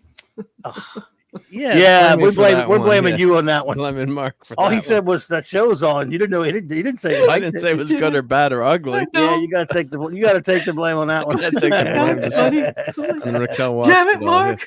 Damn it, Mark. Yeah, it was a good comic, but it was a Can't very. believe it. I mean, He's people like, also I was hated just that saying what comic was too. coming out. From now on, vet it. So you gotta vet it. Yeah. You gotta say, Yeah. okay, you should I watch that? If you hear us saying, talking about something that we're looking forward to, make Yeah. sure you check with us. Go, Yeah. but should I watch it? If you want to watch it, I mean, I didn't think you'd be interested in something like that. It didn't occur to us because it's comic crap. It's comic Yeah. junk. You're not Listen, into that you stuff. and Mark are very special people. Not only are you like just brilliant, very cerebral, kind, well-mannered people, but you have great taste. And so when you guys are talking about things from geekdom and it's very far removed from nerddom, I want to give it a chance because I trust Oh, I what hear you you. guys say. And I'm having the time of my life. I think you two are the most interesting, loving, kind, well-mannered, smart, funny people. What's I she love you talking guys. about? I don't know. Never met us. It's just sort of like that time you pull out of nowhere. You said you watched the Batman serial from the 1940s, which is cool and all, but when you Yeah. kept saying Batman, I just was thinking, oh, Adam West. I mean, Adam West, yeah. no one dislikes that Batman you said with Lewis Wilson, but it was the last. When you say, I just watched the Batman movie or something like that, Yeah, yeah. 99.9% of the people are going to say, like, or just to watch the Batman, and you said, if they said a cartoon, you go, no, it's a TV or it was a live one. Nobody's going to think about the serial. I mean, nobody. You know how few people know about the damn serial? They think, What's my favorite Batman Adam again? West? What's his name? His name is Lewis Wilson. Lewis Wilson but- is my favorite Batman. Well, Adam West is way better. But Well, Adam West anyway. is way better, but I mean, like, I know. you know what I mean? Outside of what we grew up with. I'm Of just course saying it's Adam West. I'm just saying it was a shock that you watched that. I mean, it was like, really? Why would you watch? Again, nothing against it. I like it. I mean, I can't tell you the last time I've watched that, but I'm thinking that surprises because I'm like, wow, there's so much other Batman stuff you can watch. Now you're never going to watch cartoons like us, but you No. did read a comic, so that's pretty cool. Yes. That's pretty amazing. I'm so amazed. Can I do the comic? I mean, you read a comic. Now we I got to can. get. When are we going to get her to watch a cartoon? Nah, you I don't don't have know. to. What could, maybe the first Superman cartoon, The- the Fleischer? Nah. Fleischer series. Maybe she What would like about- that. What about In that? the 30s. What about that thing that HB? Was it HB or was it my son who told me about that? Oh, now is it my son or is What it now? HB? What are you talking about? The cartoon about the oversized creatures and the little people, and they're a cartoon. And Oh, you mean Forbidden? I mean, not What's it Forbidden. Oh, called? yeah. What's the science fiction cartoon? The What's- French what's it cartoon? yeah. Fantastic French? Planet. Yeah, What- Retro Nerd Girl did Fantastic a nice Planet. review of that. Fantastic Planet. Yep. Yeah, No. that was the American title for it. Oh, Yeah. thank you, Fiona. You're very What's it kind. called? It was called Fantastic Planet here, but you had some other name for it. Yeah, the real like name. a Savage Planet. Savage Right. Planet. Well, here Okay, it's called Fantastic Planet. that was That's not a so cartoon. effing good. That's like some of the best science fiction that's ever been made. The Savage Planet. God, I love that. You should watch Flash Gordon, The Greatest Adventure of All. But go ahead, sorry. Okay, I will try. No, I'm teasing. Look, whenever we do that, I'm always kidding. Like, you should watch this. I never play that game. You should or shouldn't. If you want to watch it, though, at least run us by us and make sure. But Yes. you know, Like because not like that then time you when I won't get was into like, Sandman trouble like certain people. Yeah. Well, you have to watch Stargirl, Clobby. No, I don't have to do anything but die and pay taxes. I don't have to do nothing but die and pay taxes, boy. HB, And I it ain't paying was 'em. you, not my son. You're right. It was you. And Your son. You have yeah, a son? yeah. You don't have a son, do you? Yeah. I didn't know you had a And son. yeah, and I just don't want to talk about it. And Okay. but he Weird. also likes Wow. that, and he's quite Oh, okay. and I had heard about it from him, but it was HB who got me to watch it. But the thing is you try and get merch from Savage Planet, and it's Well, impossible. there's no merch from that. Yeah, I mean, You got to do custom merch. No. Like print it yourself, basically, if you wanted Yeah, right. anything. yeah. Yeah. Anyway, I absolutely love that. If you're ever going to watch a cartoon, but that is like something totally different. It doesn't feel like a cartoon. It literally feels like some sort of It's a weirdo presentation, thingy. Yeah, some shishi art house, where true. everyone's very avant-garde. And Etsy. That's right. Etsy. You're right. That's right. Oh, by the way, good night, Das Wolfman. Good night, Das Wolfman. good Good night, night, Das Das Wolfen. What the night saw. Does So- anyone want to see those Farscape cards? Or we want to You wait got till next week? you got something to show us? No, I mean, Raquel might be in a hurry, but No, I'm not in a hurry. number one. HB, I just want one poster. Is it too much to ask? Well, that I check just want Etsy.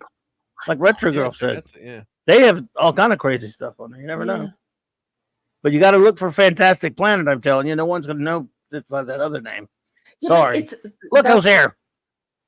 32 flavor. What's up, Hey, Nick Nicholas? Hello, Hey, buddy. sweetheart. No, it's not too much to ask for one poster, Nick says. Yes, Hey, it is. everybody, are you following 32 Flavors of Nick Weiser? This guy is one of the coolest cats you're ever going to meet. I love this human being. And you should follow him on YouTube, and you should also follow him on Twitter. He's 32 flavors. He's opening up. Actually, I'm going to go ahead and drop dime on him now and tell everybody, but let the secret out of the bag. He's opening up a pizza ice cream parlor. Basically, it's pizza with ice cream on it, and they're 32 flavors. He wants if you want a pepperoni Rocky Road, you can get like a sausage, cheese, chocolate, peanut butter. But yes, you have to get. That's the only thing, you have to get ice cream on the pizza. That's great. That's great. I would order that. I'd buy that for $1. Yeah, HB, I had such a great time with that film. That was a beautiful, beautiful film. It's so difficult to navigate these things when you watch them the way that you and I do, HB, where you're watching them in their original language, or all of the materials that you get from it is the original language, and there are multiple translations going on all over the place. And yeah, so you think to yourself, what is that? Was that Polish? Was that Italian? Was that German? Was that French? And isn't a Savage Planet, doesn't that occur in 3 different translations, academic translations? I can't remember. Anyway, Probably it was so. so good. Princess pants on or off. I said it. Oh, it's your fault. It's your fault that I said that, Fiona. Says, I'm recommending Valerian to Raquel. Back me up. Now, I presume you're referring to Comic or the movie? the comic and not the movie. She mentioned the comic. So, the comic, I've read a little of it. It's a French comic from the 60s, and it's pretty nice. It's weird, crazy stuff, but you're going to have to ease into this. I back you up. I do back you up, Princess, but It's going to have to wait. These are the first comics she's ever read right now. And the only thing that got her there was Star Trek. So baby steps. Mm-hmm. Baby steps. From that to Valerian, ain't going to. I mean, that's like her crossing the void to the Andromeda galaxy, which would take thousands of years. Unless the Kelvins, of course, upgrade your technology and you can do it in 300 years. Yeah. So I do back you up, but it's going to take some time. And by the way, and I like Valerian, but there's zillions of other comics that I would have to read before that. I do have to be honest with you. But thank you so much for the super chat. And yeah, I'm teasing about the movie. I didn't think you were talking about the movie. I've watched the movie because You saw everyone here Melissa? knows that I will watch B, science fiction. I love all that stuff. Did you like I'm Valerian? weird like that. But Nick, it's been so long since you and I like hung out like a lot, like Global Geek Gang style. I miss you so much, but I got to tell you something. A lot has happened. Okay, I read my first comics. I'm reading my first comics. These amazing early voyages. It's like all of these. It's almost it is. It feels exactly like That's right. long episodes of The Cage. Yes. And Clubby's teaching me. And Nick, I read a comic. Yeah, Nick, by the way, because he might have not heard the whole thing. Raquel has bought, and she has actually read her first comic. Oh, this was her fifth one tonight. But it's a comic book, but it's a Star Trek comic. Raquel has now been indoctrinated as a comic book reader. We just reviewed our Star Trek comic for the night, and she is now a comic reader. Yeah. And collector. Nick freaking out. She has every issue of this comic that we've been reading. It's called Star Trek: The Early Voyages. So, Nick, I love you. Kiss every the girls Thursday for night. me, please. Tell them I said hello. Yeah, those books with just words in them. I don't know how I could just read those. I mean, you got to read Very books easily. with pictures in them. Much better academically too, right? Actually, comic books were used to train a lot of people. I was reading during World War II. It was a great way to train the troops. It's you can convey a lot through that medium. Yep. Farscape's cool. Very that was a cool show. Cool. Oh, you're going a little too fast in your. Well, we got a lot of cards, so I mean, just tell me if you want me to. Look at this. The girls and I had root beer float ice cream bars, and they were legendary. Okay, so give me the famous Nick rating. Nick does the best food reviews ever. Was it like a 9.2, 10 out of 10? What was it? Tell me. Pull back a little bit. Yeah. Nice. No question about it, Fiona. I mean, Valerian is pretty. The movie was weird, but the comics are pretty cool. Oh, that's nice. Great special effects on this show. Pilot. Yeah. Pilot, yeah. Mm-hmm. The living ship. 9 out of 10, he said. 9 out of 10? Oh my gosh. Okay, so that's like 11 out of 10 for us mortals. So yeah, sounds good. Sounds good.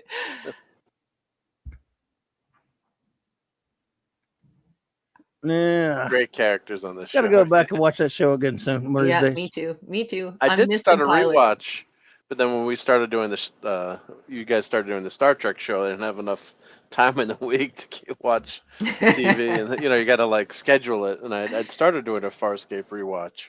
Yeah. And I was at the Terrificon, which is the Connecticut version of Comic-Con, and it's probably the biggest show in Connecticut at the Mohegan Sun.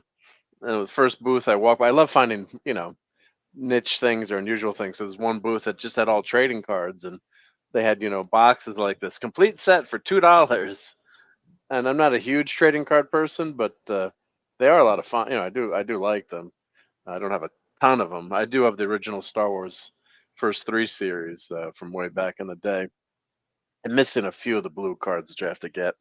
But yeah, these are fun and bring back memories of the show. And then of course, you read. If you're like me and Raquel, you like to read everything. Then you absolutely everything.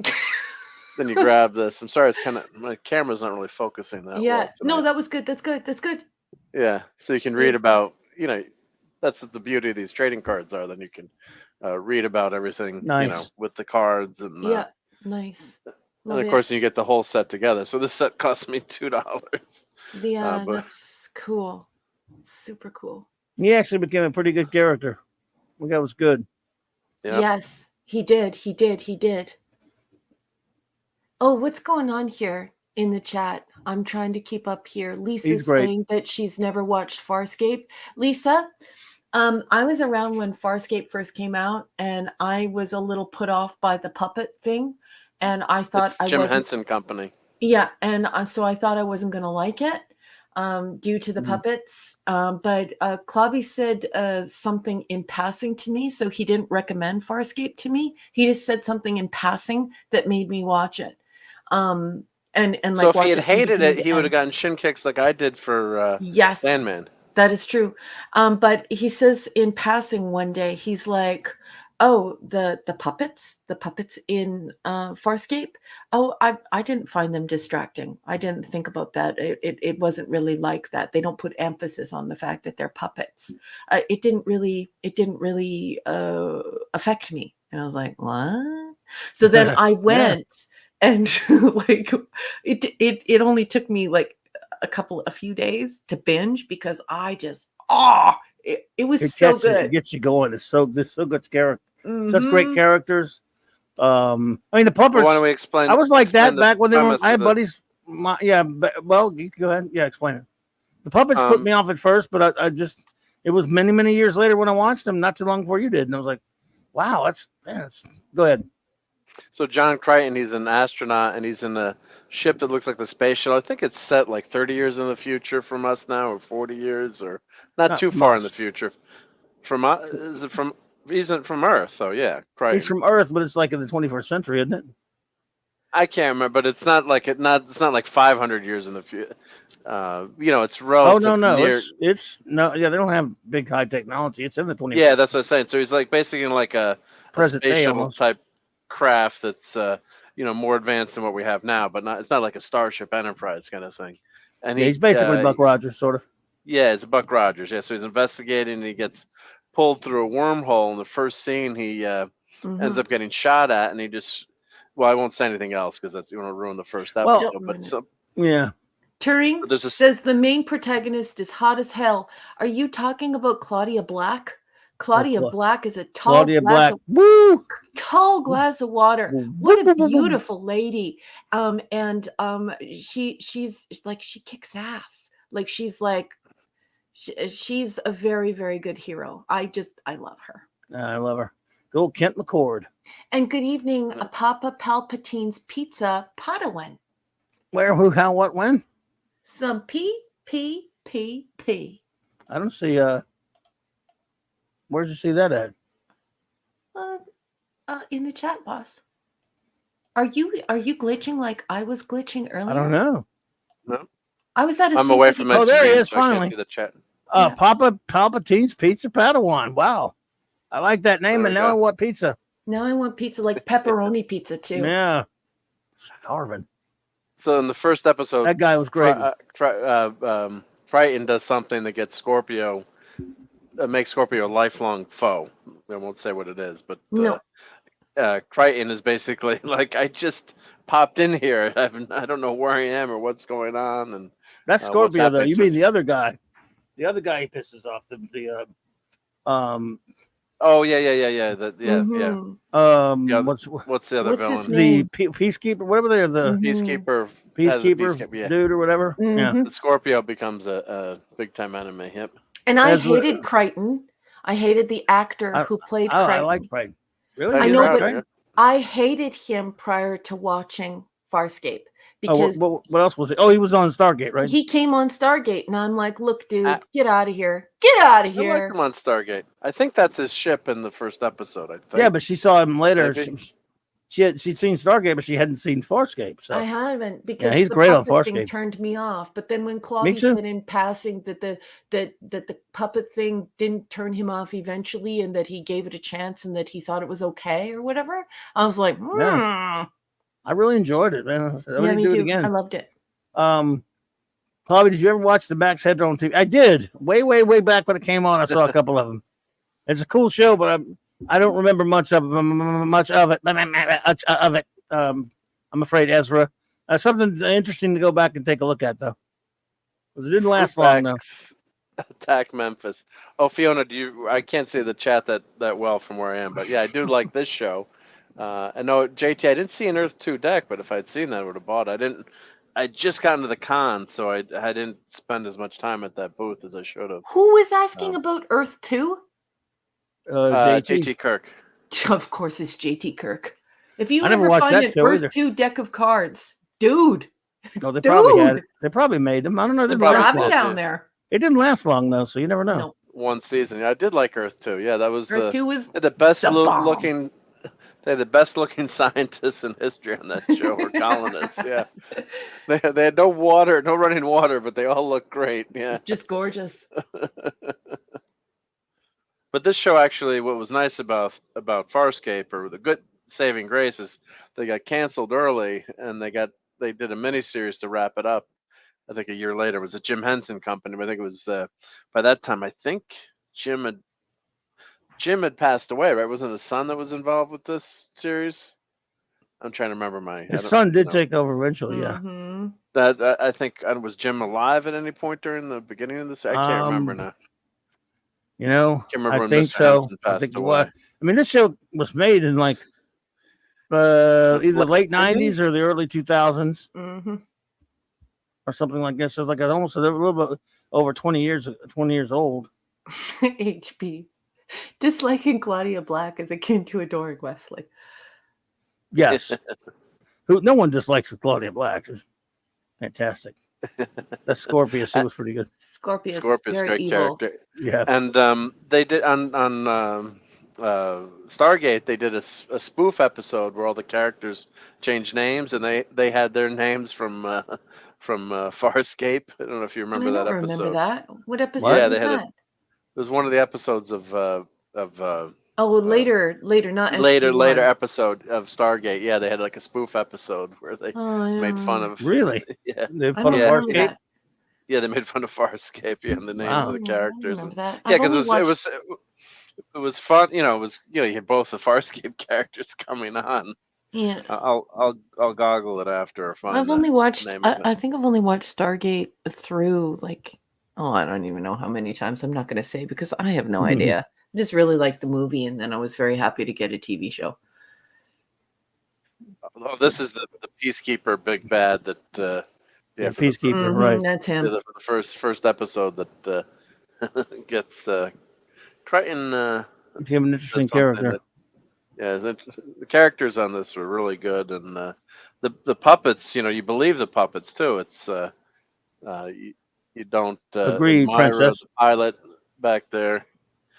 Is you just the ship is a living ship. It's a bio ship It is. that they're traveling It's in. Tin It's a Man. very interesting concept. Yep. Yep. And what was his character's name? He's kind of like the Klingon on Dargo. the show. Dargo. Thank you.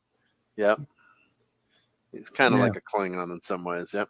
Oh, Vic Fontaine made an appearance on Rick the show. Fontaine was an episode. Just kidding. That's Yeah. actually Alex Cooper, of course, Yeah. Yeah. from Dog with two bones. Adam 12, playing his father. Yes, I love Moya. Boy, yeah, great ship. Pilot. Yeah. So these each of these cards rehash an episode. Of course, then you've got these cards with your checklist on it, right? It shows you HB, get out of my Oh. brain. all your Farscape I cards. did not invite and, you into my brain. Get out of my brain right now. What do you do now? Off. Wait, Scorpius with proper Travis from Lake 7. See, this is season 3. These are season Episode 3 cards. Are those episode? Oh, no, titles. Yeah, Not so episode titles. and Oh, they are? yeah, the cards. These are the card checklists. Yep. Right. So, yeah. So of course, what would happen? Oops, I dropped it. With I'm trading glad you're cards. feeling better because you've been missed. I'm so sorry that you weren't feeling well, HB. Oh. Glad, you've been missed, dude. Glad you're back. Yeah. I'm wondering about you. Not the same without you. Yeah. No, Yeah. it's not. Just glad you're hanging. And of course, there's my. There's I got to Shran. meet- Boy, man, that had to be Shran, really yeah. cool to meet the great Shran. That man. was fun to meet him. Yeah. Oh, Jeffrey Combs up in the house. Out of my way, pink skin. He Yeah, was very that's- friendly. Very That's nice the to meet ultimate. me. That's the ultimate. Pink Yeah, skin. so- yeah. I think he likes you. I Pink haven't skin. had a chance to meet him yet, but I would like to do my full Andorian and stand next to him. Of course, I'm going to tower over that man, like ridiculously. He's not that big, yeah. If you saw Especially as my photo. Bashi warrior, because I'm well over 6 feet when I'm in my thigh-high leather boots. So I'm already like 5'9". So imagine 5'8" Nice. and 3/4 or whatever. There you go. But yeah, in the boots. Yeah, but that is one picture that I want. Yeah, that was. I saw that and boom, I'm like, what picture do I get? I'm like, oh, I know what I'm getting. And we showed these are the Star Trek cards. I showed those last time, so we'll show this again. Those ones are cool. Yeah, yeah. Right, So those JT were- Kirk. Then you have to add the height to my antenna. You should see me getting in the car. It's hysterical. Like when I have to get into the car. Remember the episode where Crichton was arguing with something to do with arguing with Scorpius, and he was talking about Kirk. Mm. He was going off about what how he called himself Kirk and stuff because he loved Kirk so much. He talked about Star Trek all the time on that show. Mm-hmm. Yes, they had Earth. Yeah, there. Yeah, Earth culture. Yeah. Touring, I tell you, for personally, I really like Farscape and want to watch it again. But I'm a little partial to Babylon 5 on that. But that's just me. Oh, I don't know what I would say to that. I'm a little partial to B5, but I really like the hell out of Farscape. I don't know. Like they're both so good. I think I would have to flip a coin. I'm definitely going to be watching B5 and Farscape again. But I'm definitely going to be watching Blake 7 again. I'll definitely be watching The Prisoner again. I'll definitely be watching UFO again. I never stop watching UFO. I definitely will watch Star Trek again, but I never stop watching Star Trek. These are things that are constantly in my life. But yeah, like you got to make room for them. You got to make. Oh yeah, I'll probably watch Farscape again relatively soon because I've watched Babylon 5 a lot more times than I've not like in Star Trek level more about Blake 7 or Doctor Who. But still, I've watched it more than I've watched. I've only seen Farscape the one time through. And if anyone out there is getting tired, it's time to put on the not these again. You gotta put the Gorn in that. Just in case someone hasn't seen him before, because that's true. A princess, that's true. They're different enough. They do not complete. There's room for both. Oh, absolutely. I love Amanda Tapping. I think she's wonderful in SG1. She's great, yeah. And in the beginning too, that show was actually rated R, and they were kind of, showing up her physique a little bit. If you remember some of the earlier episodes of some nudity, and the showrunner was just so angry. He said, that's not what the show is about. So they kind of knocked that off. What? Amanda Tapping's character in terms of, the Stargate. Stargate, yeah. It was originally on Showtime, I think, and they had rated R episodes with nudity. They should have left it in. Well, you can still see those original episodes, but that's our line, not your line. Yeah. What? No. But they kind of toned down. They kind of toned down the sexist stuff. Yeah. No. You know what's sexist? Okay, I don't want to get into that. Don't get into trouble. Yeah, damn it, people! Touring, you don't have time to watch all. Yeah, I hear you. I understand. Time is precious. So, but choose one, if you're asking which one to choose, that's a different story, or to do first, maybe. But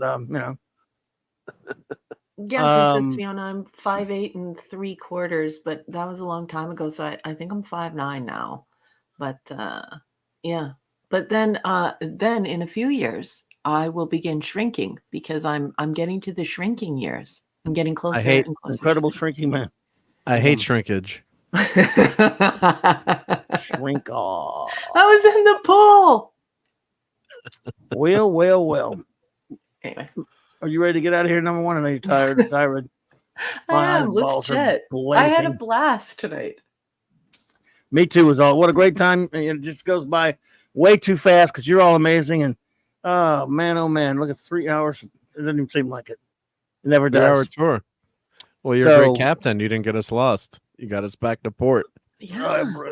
Always get you home. Comic back. So number one.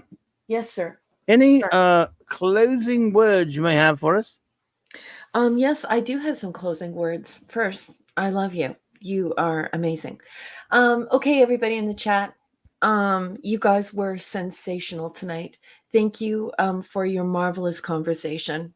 You guys are just amazing conversationalists. That's not hyperbole. I just think that this is such a warm and pleasant and intelligent crowd that I'm continually in awe and honored to share time with you in this way. So I had a riot. We laughed, we cried, we had a great time. And it's all because of you. We're nothing without you. You guys are the magic of what we do here. So I love each and every one of you. And thank you so much for being here. I want to thank our wrenches. They don't get paid to do this. And yet, for some strange reason, some of the biggest wrenches in the business just show up here and they support us personally and professionally because they are marvelous human beings. And I'm just so grateful. I want to say thank you to all of my Patreon subs. I have a new book coming out, Science Fiction Tales Part 2 or Volume 2. And these marvelous human beings have decided to step in and back my book. Because, corporations, they want activism and activists. They don't want episodic science fiction, especially classic episodic science fiction.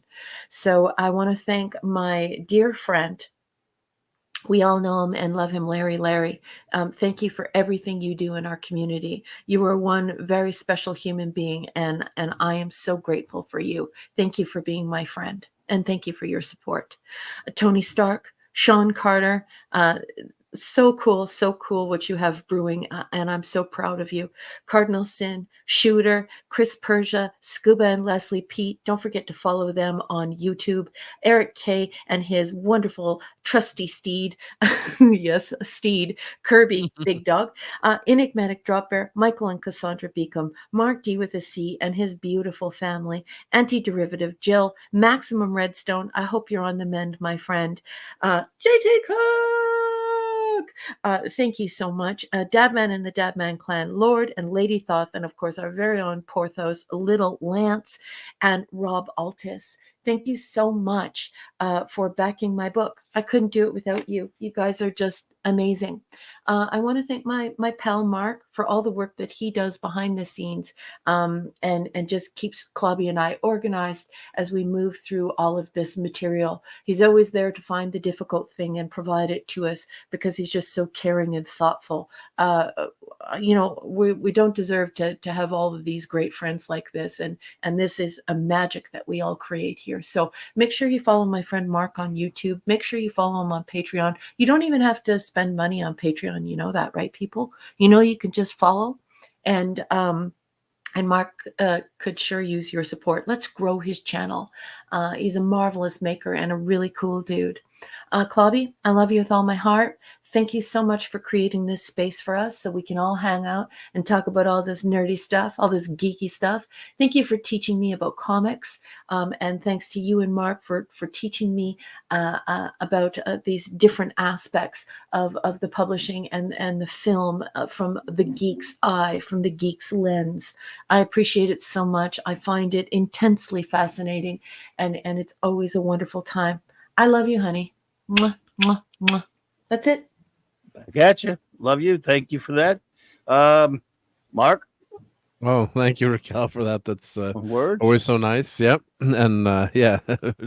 And we always joke who's she talking about, but thank you so much. And ditto's back at you. So yeah, everyone support Raquel on Patreon. And yeah, my channel my appeal didn't work, but that's okay. So I nuked a bunch of those videos that they said were overly commercial. I guess having a collection is overly commercial, but it seems like I'm getting a lot of views back on my channel, knock on wood, lately, once I nuked a bunch of those videos. So yeah, in 3 months hopefully I'll be back, but in the meantime, thank you to my Patreon supporters, much appreciated. So that's Shooter, Brian Hepburn, Rob Altis, and Larry. And yeah, you can get Doomsday Machine through the Patreon, and also a mug and some stickers and fun stuff on Patreon. So I got to start doing some more stuff. I think I'm going to post my to Patreon. I'm going to post the slideshow from Terrificon, so you can go peruse all those pictures and check those out. So I think I'll make that on put that on Patreon for a while as an exclusive. But yeah, so thank you everyone. It was a great time hanging out, and some great episodes tonight, and just a blast hanging out with everyone. And the chat was great as usual. A lot of good questions, and we finally found out why Dr. Boyce doesn't look like Dr. Boyce thanks to the letter page. So asking he shall receive. Read everything. Read everything. Yeah. Yeah. So another great night, and hopefully catch everyone on Sunday Night Geekery, and I'll be in the chat for Saturday Night Star Trek. So a lot of fun. Yep. All right. Thank you. And now some show notes and shout outs. Tomorrow night, I'll be over at 7 p.m. Eastern Standard Time on my good buddy Dadman's channel, talking some NFL Pro Football Hall of Fame, because it is that weekend again, and it's Hall of Fame weekend. So, yep, little sports ball. Sorry in advance for the sports ball plug. We'll get right back to geekiness with the next one.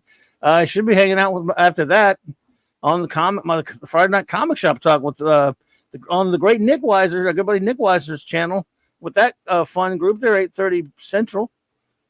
Just a kind of open comic stream, I think we'll be having there. And then Saturday night, it is Saturday Night Star Trek, of course. Same Trek time, same Clobby channel.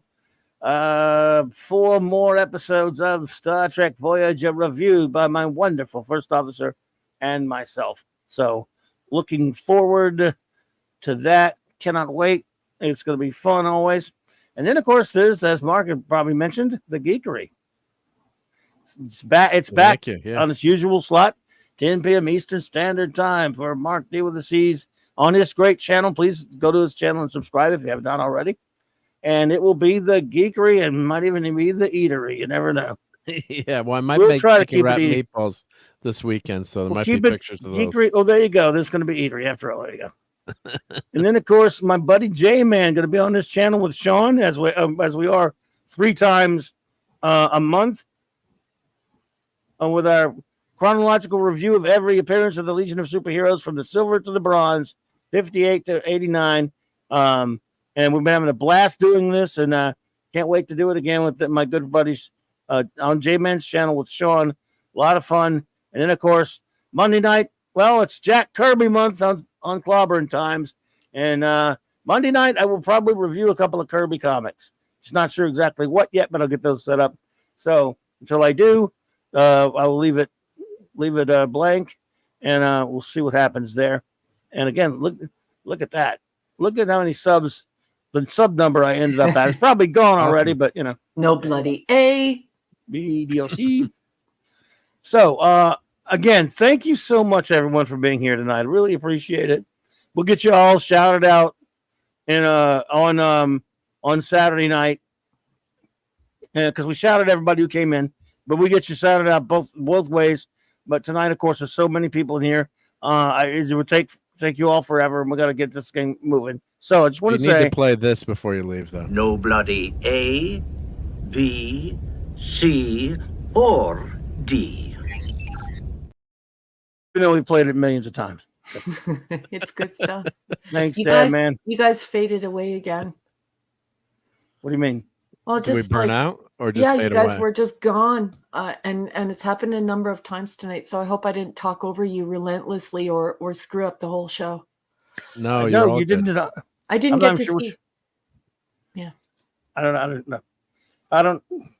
No, StreamYards is a piece of crap. Doodah, doodah. Huh? Just StreamYards is terrible. Okay. Yep, it is. Well, thank you all so much for everyone being here. Anyone who lurked, please thank you. Thank you so much. Please accept our thanks for that. And if you're watching later on a download or a rewatch, whatever you want to call it, thank you so much. You have my gratitude. I really appreciate it. We appreciate you all. So we're going to head on out now. Thank you so much, everyone. After these messages, of course, have a fantastic weekend, everybody. See you soon. Trek on and clobber on, clobberers.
I'm a doctor, Mr. Neelix, not a decorator.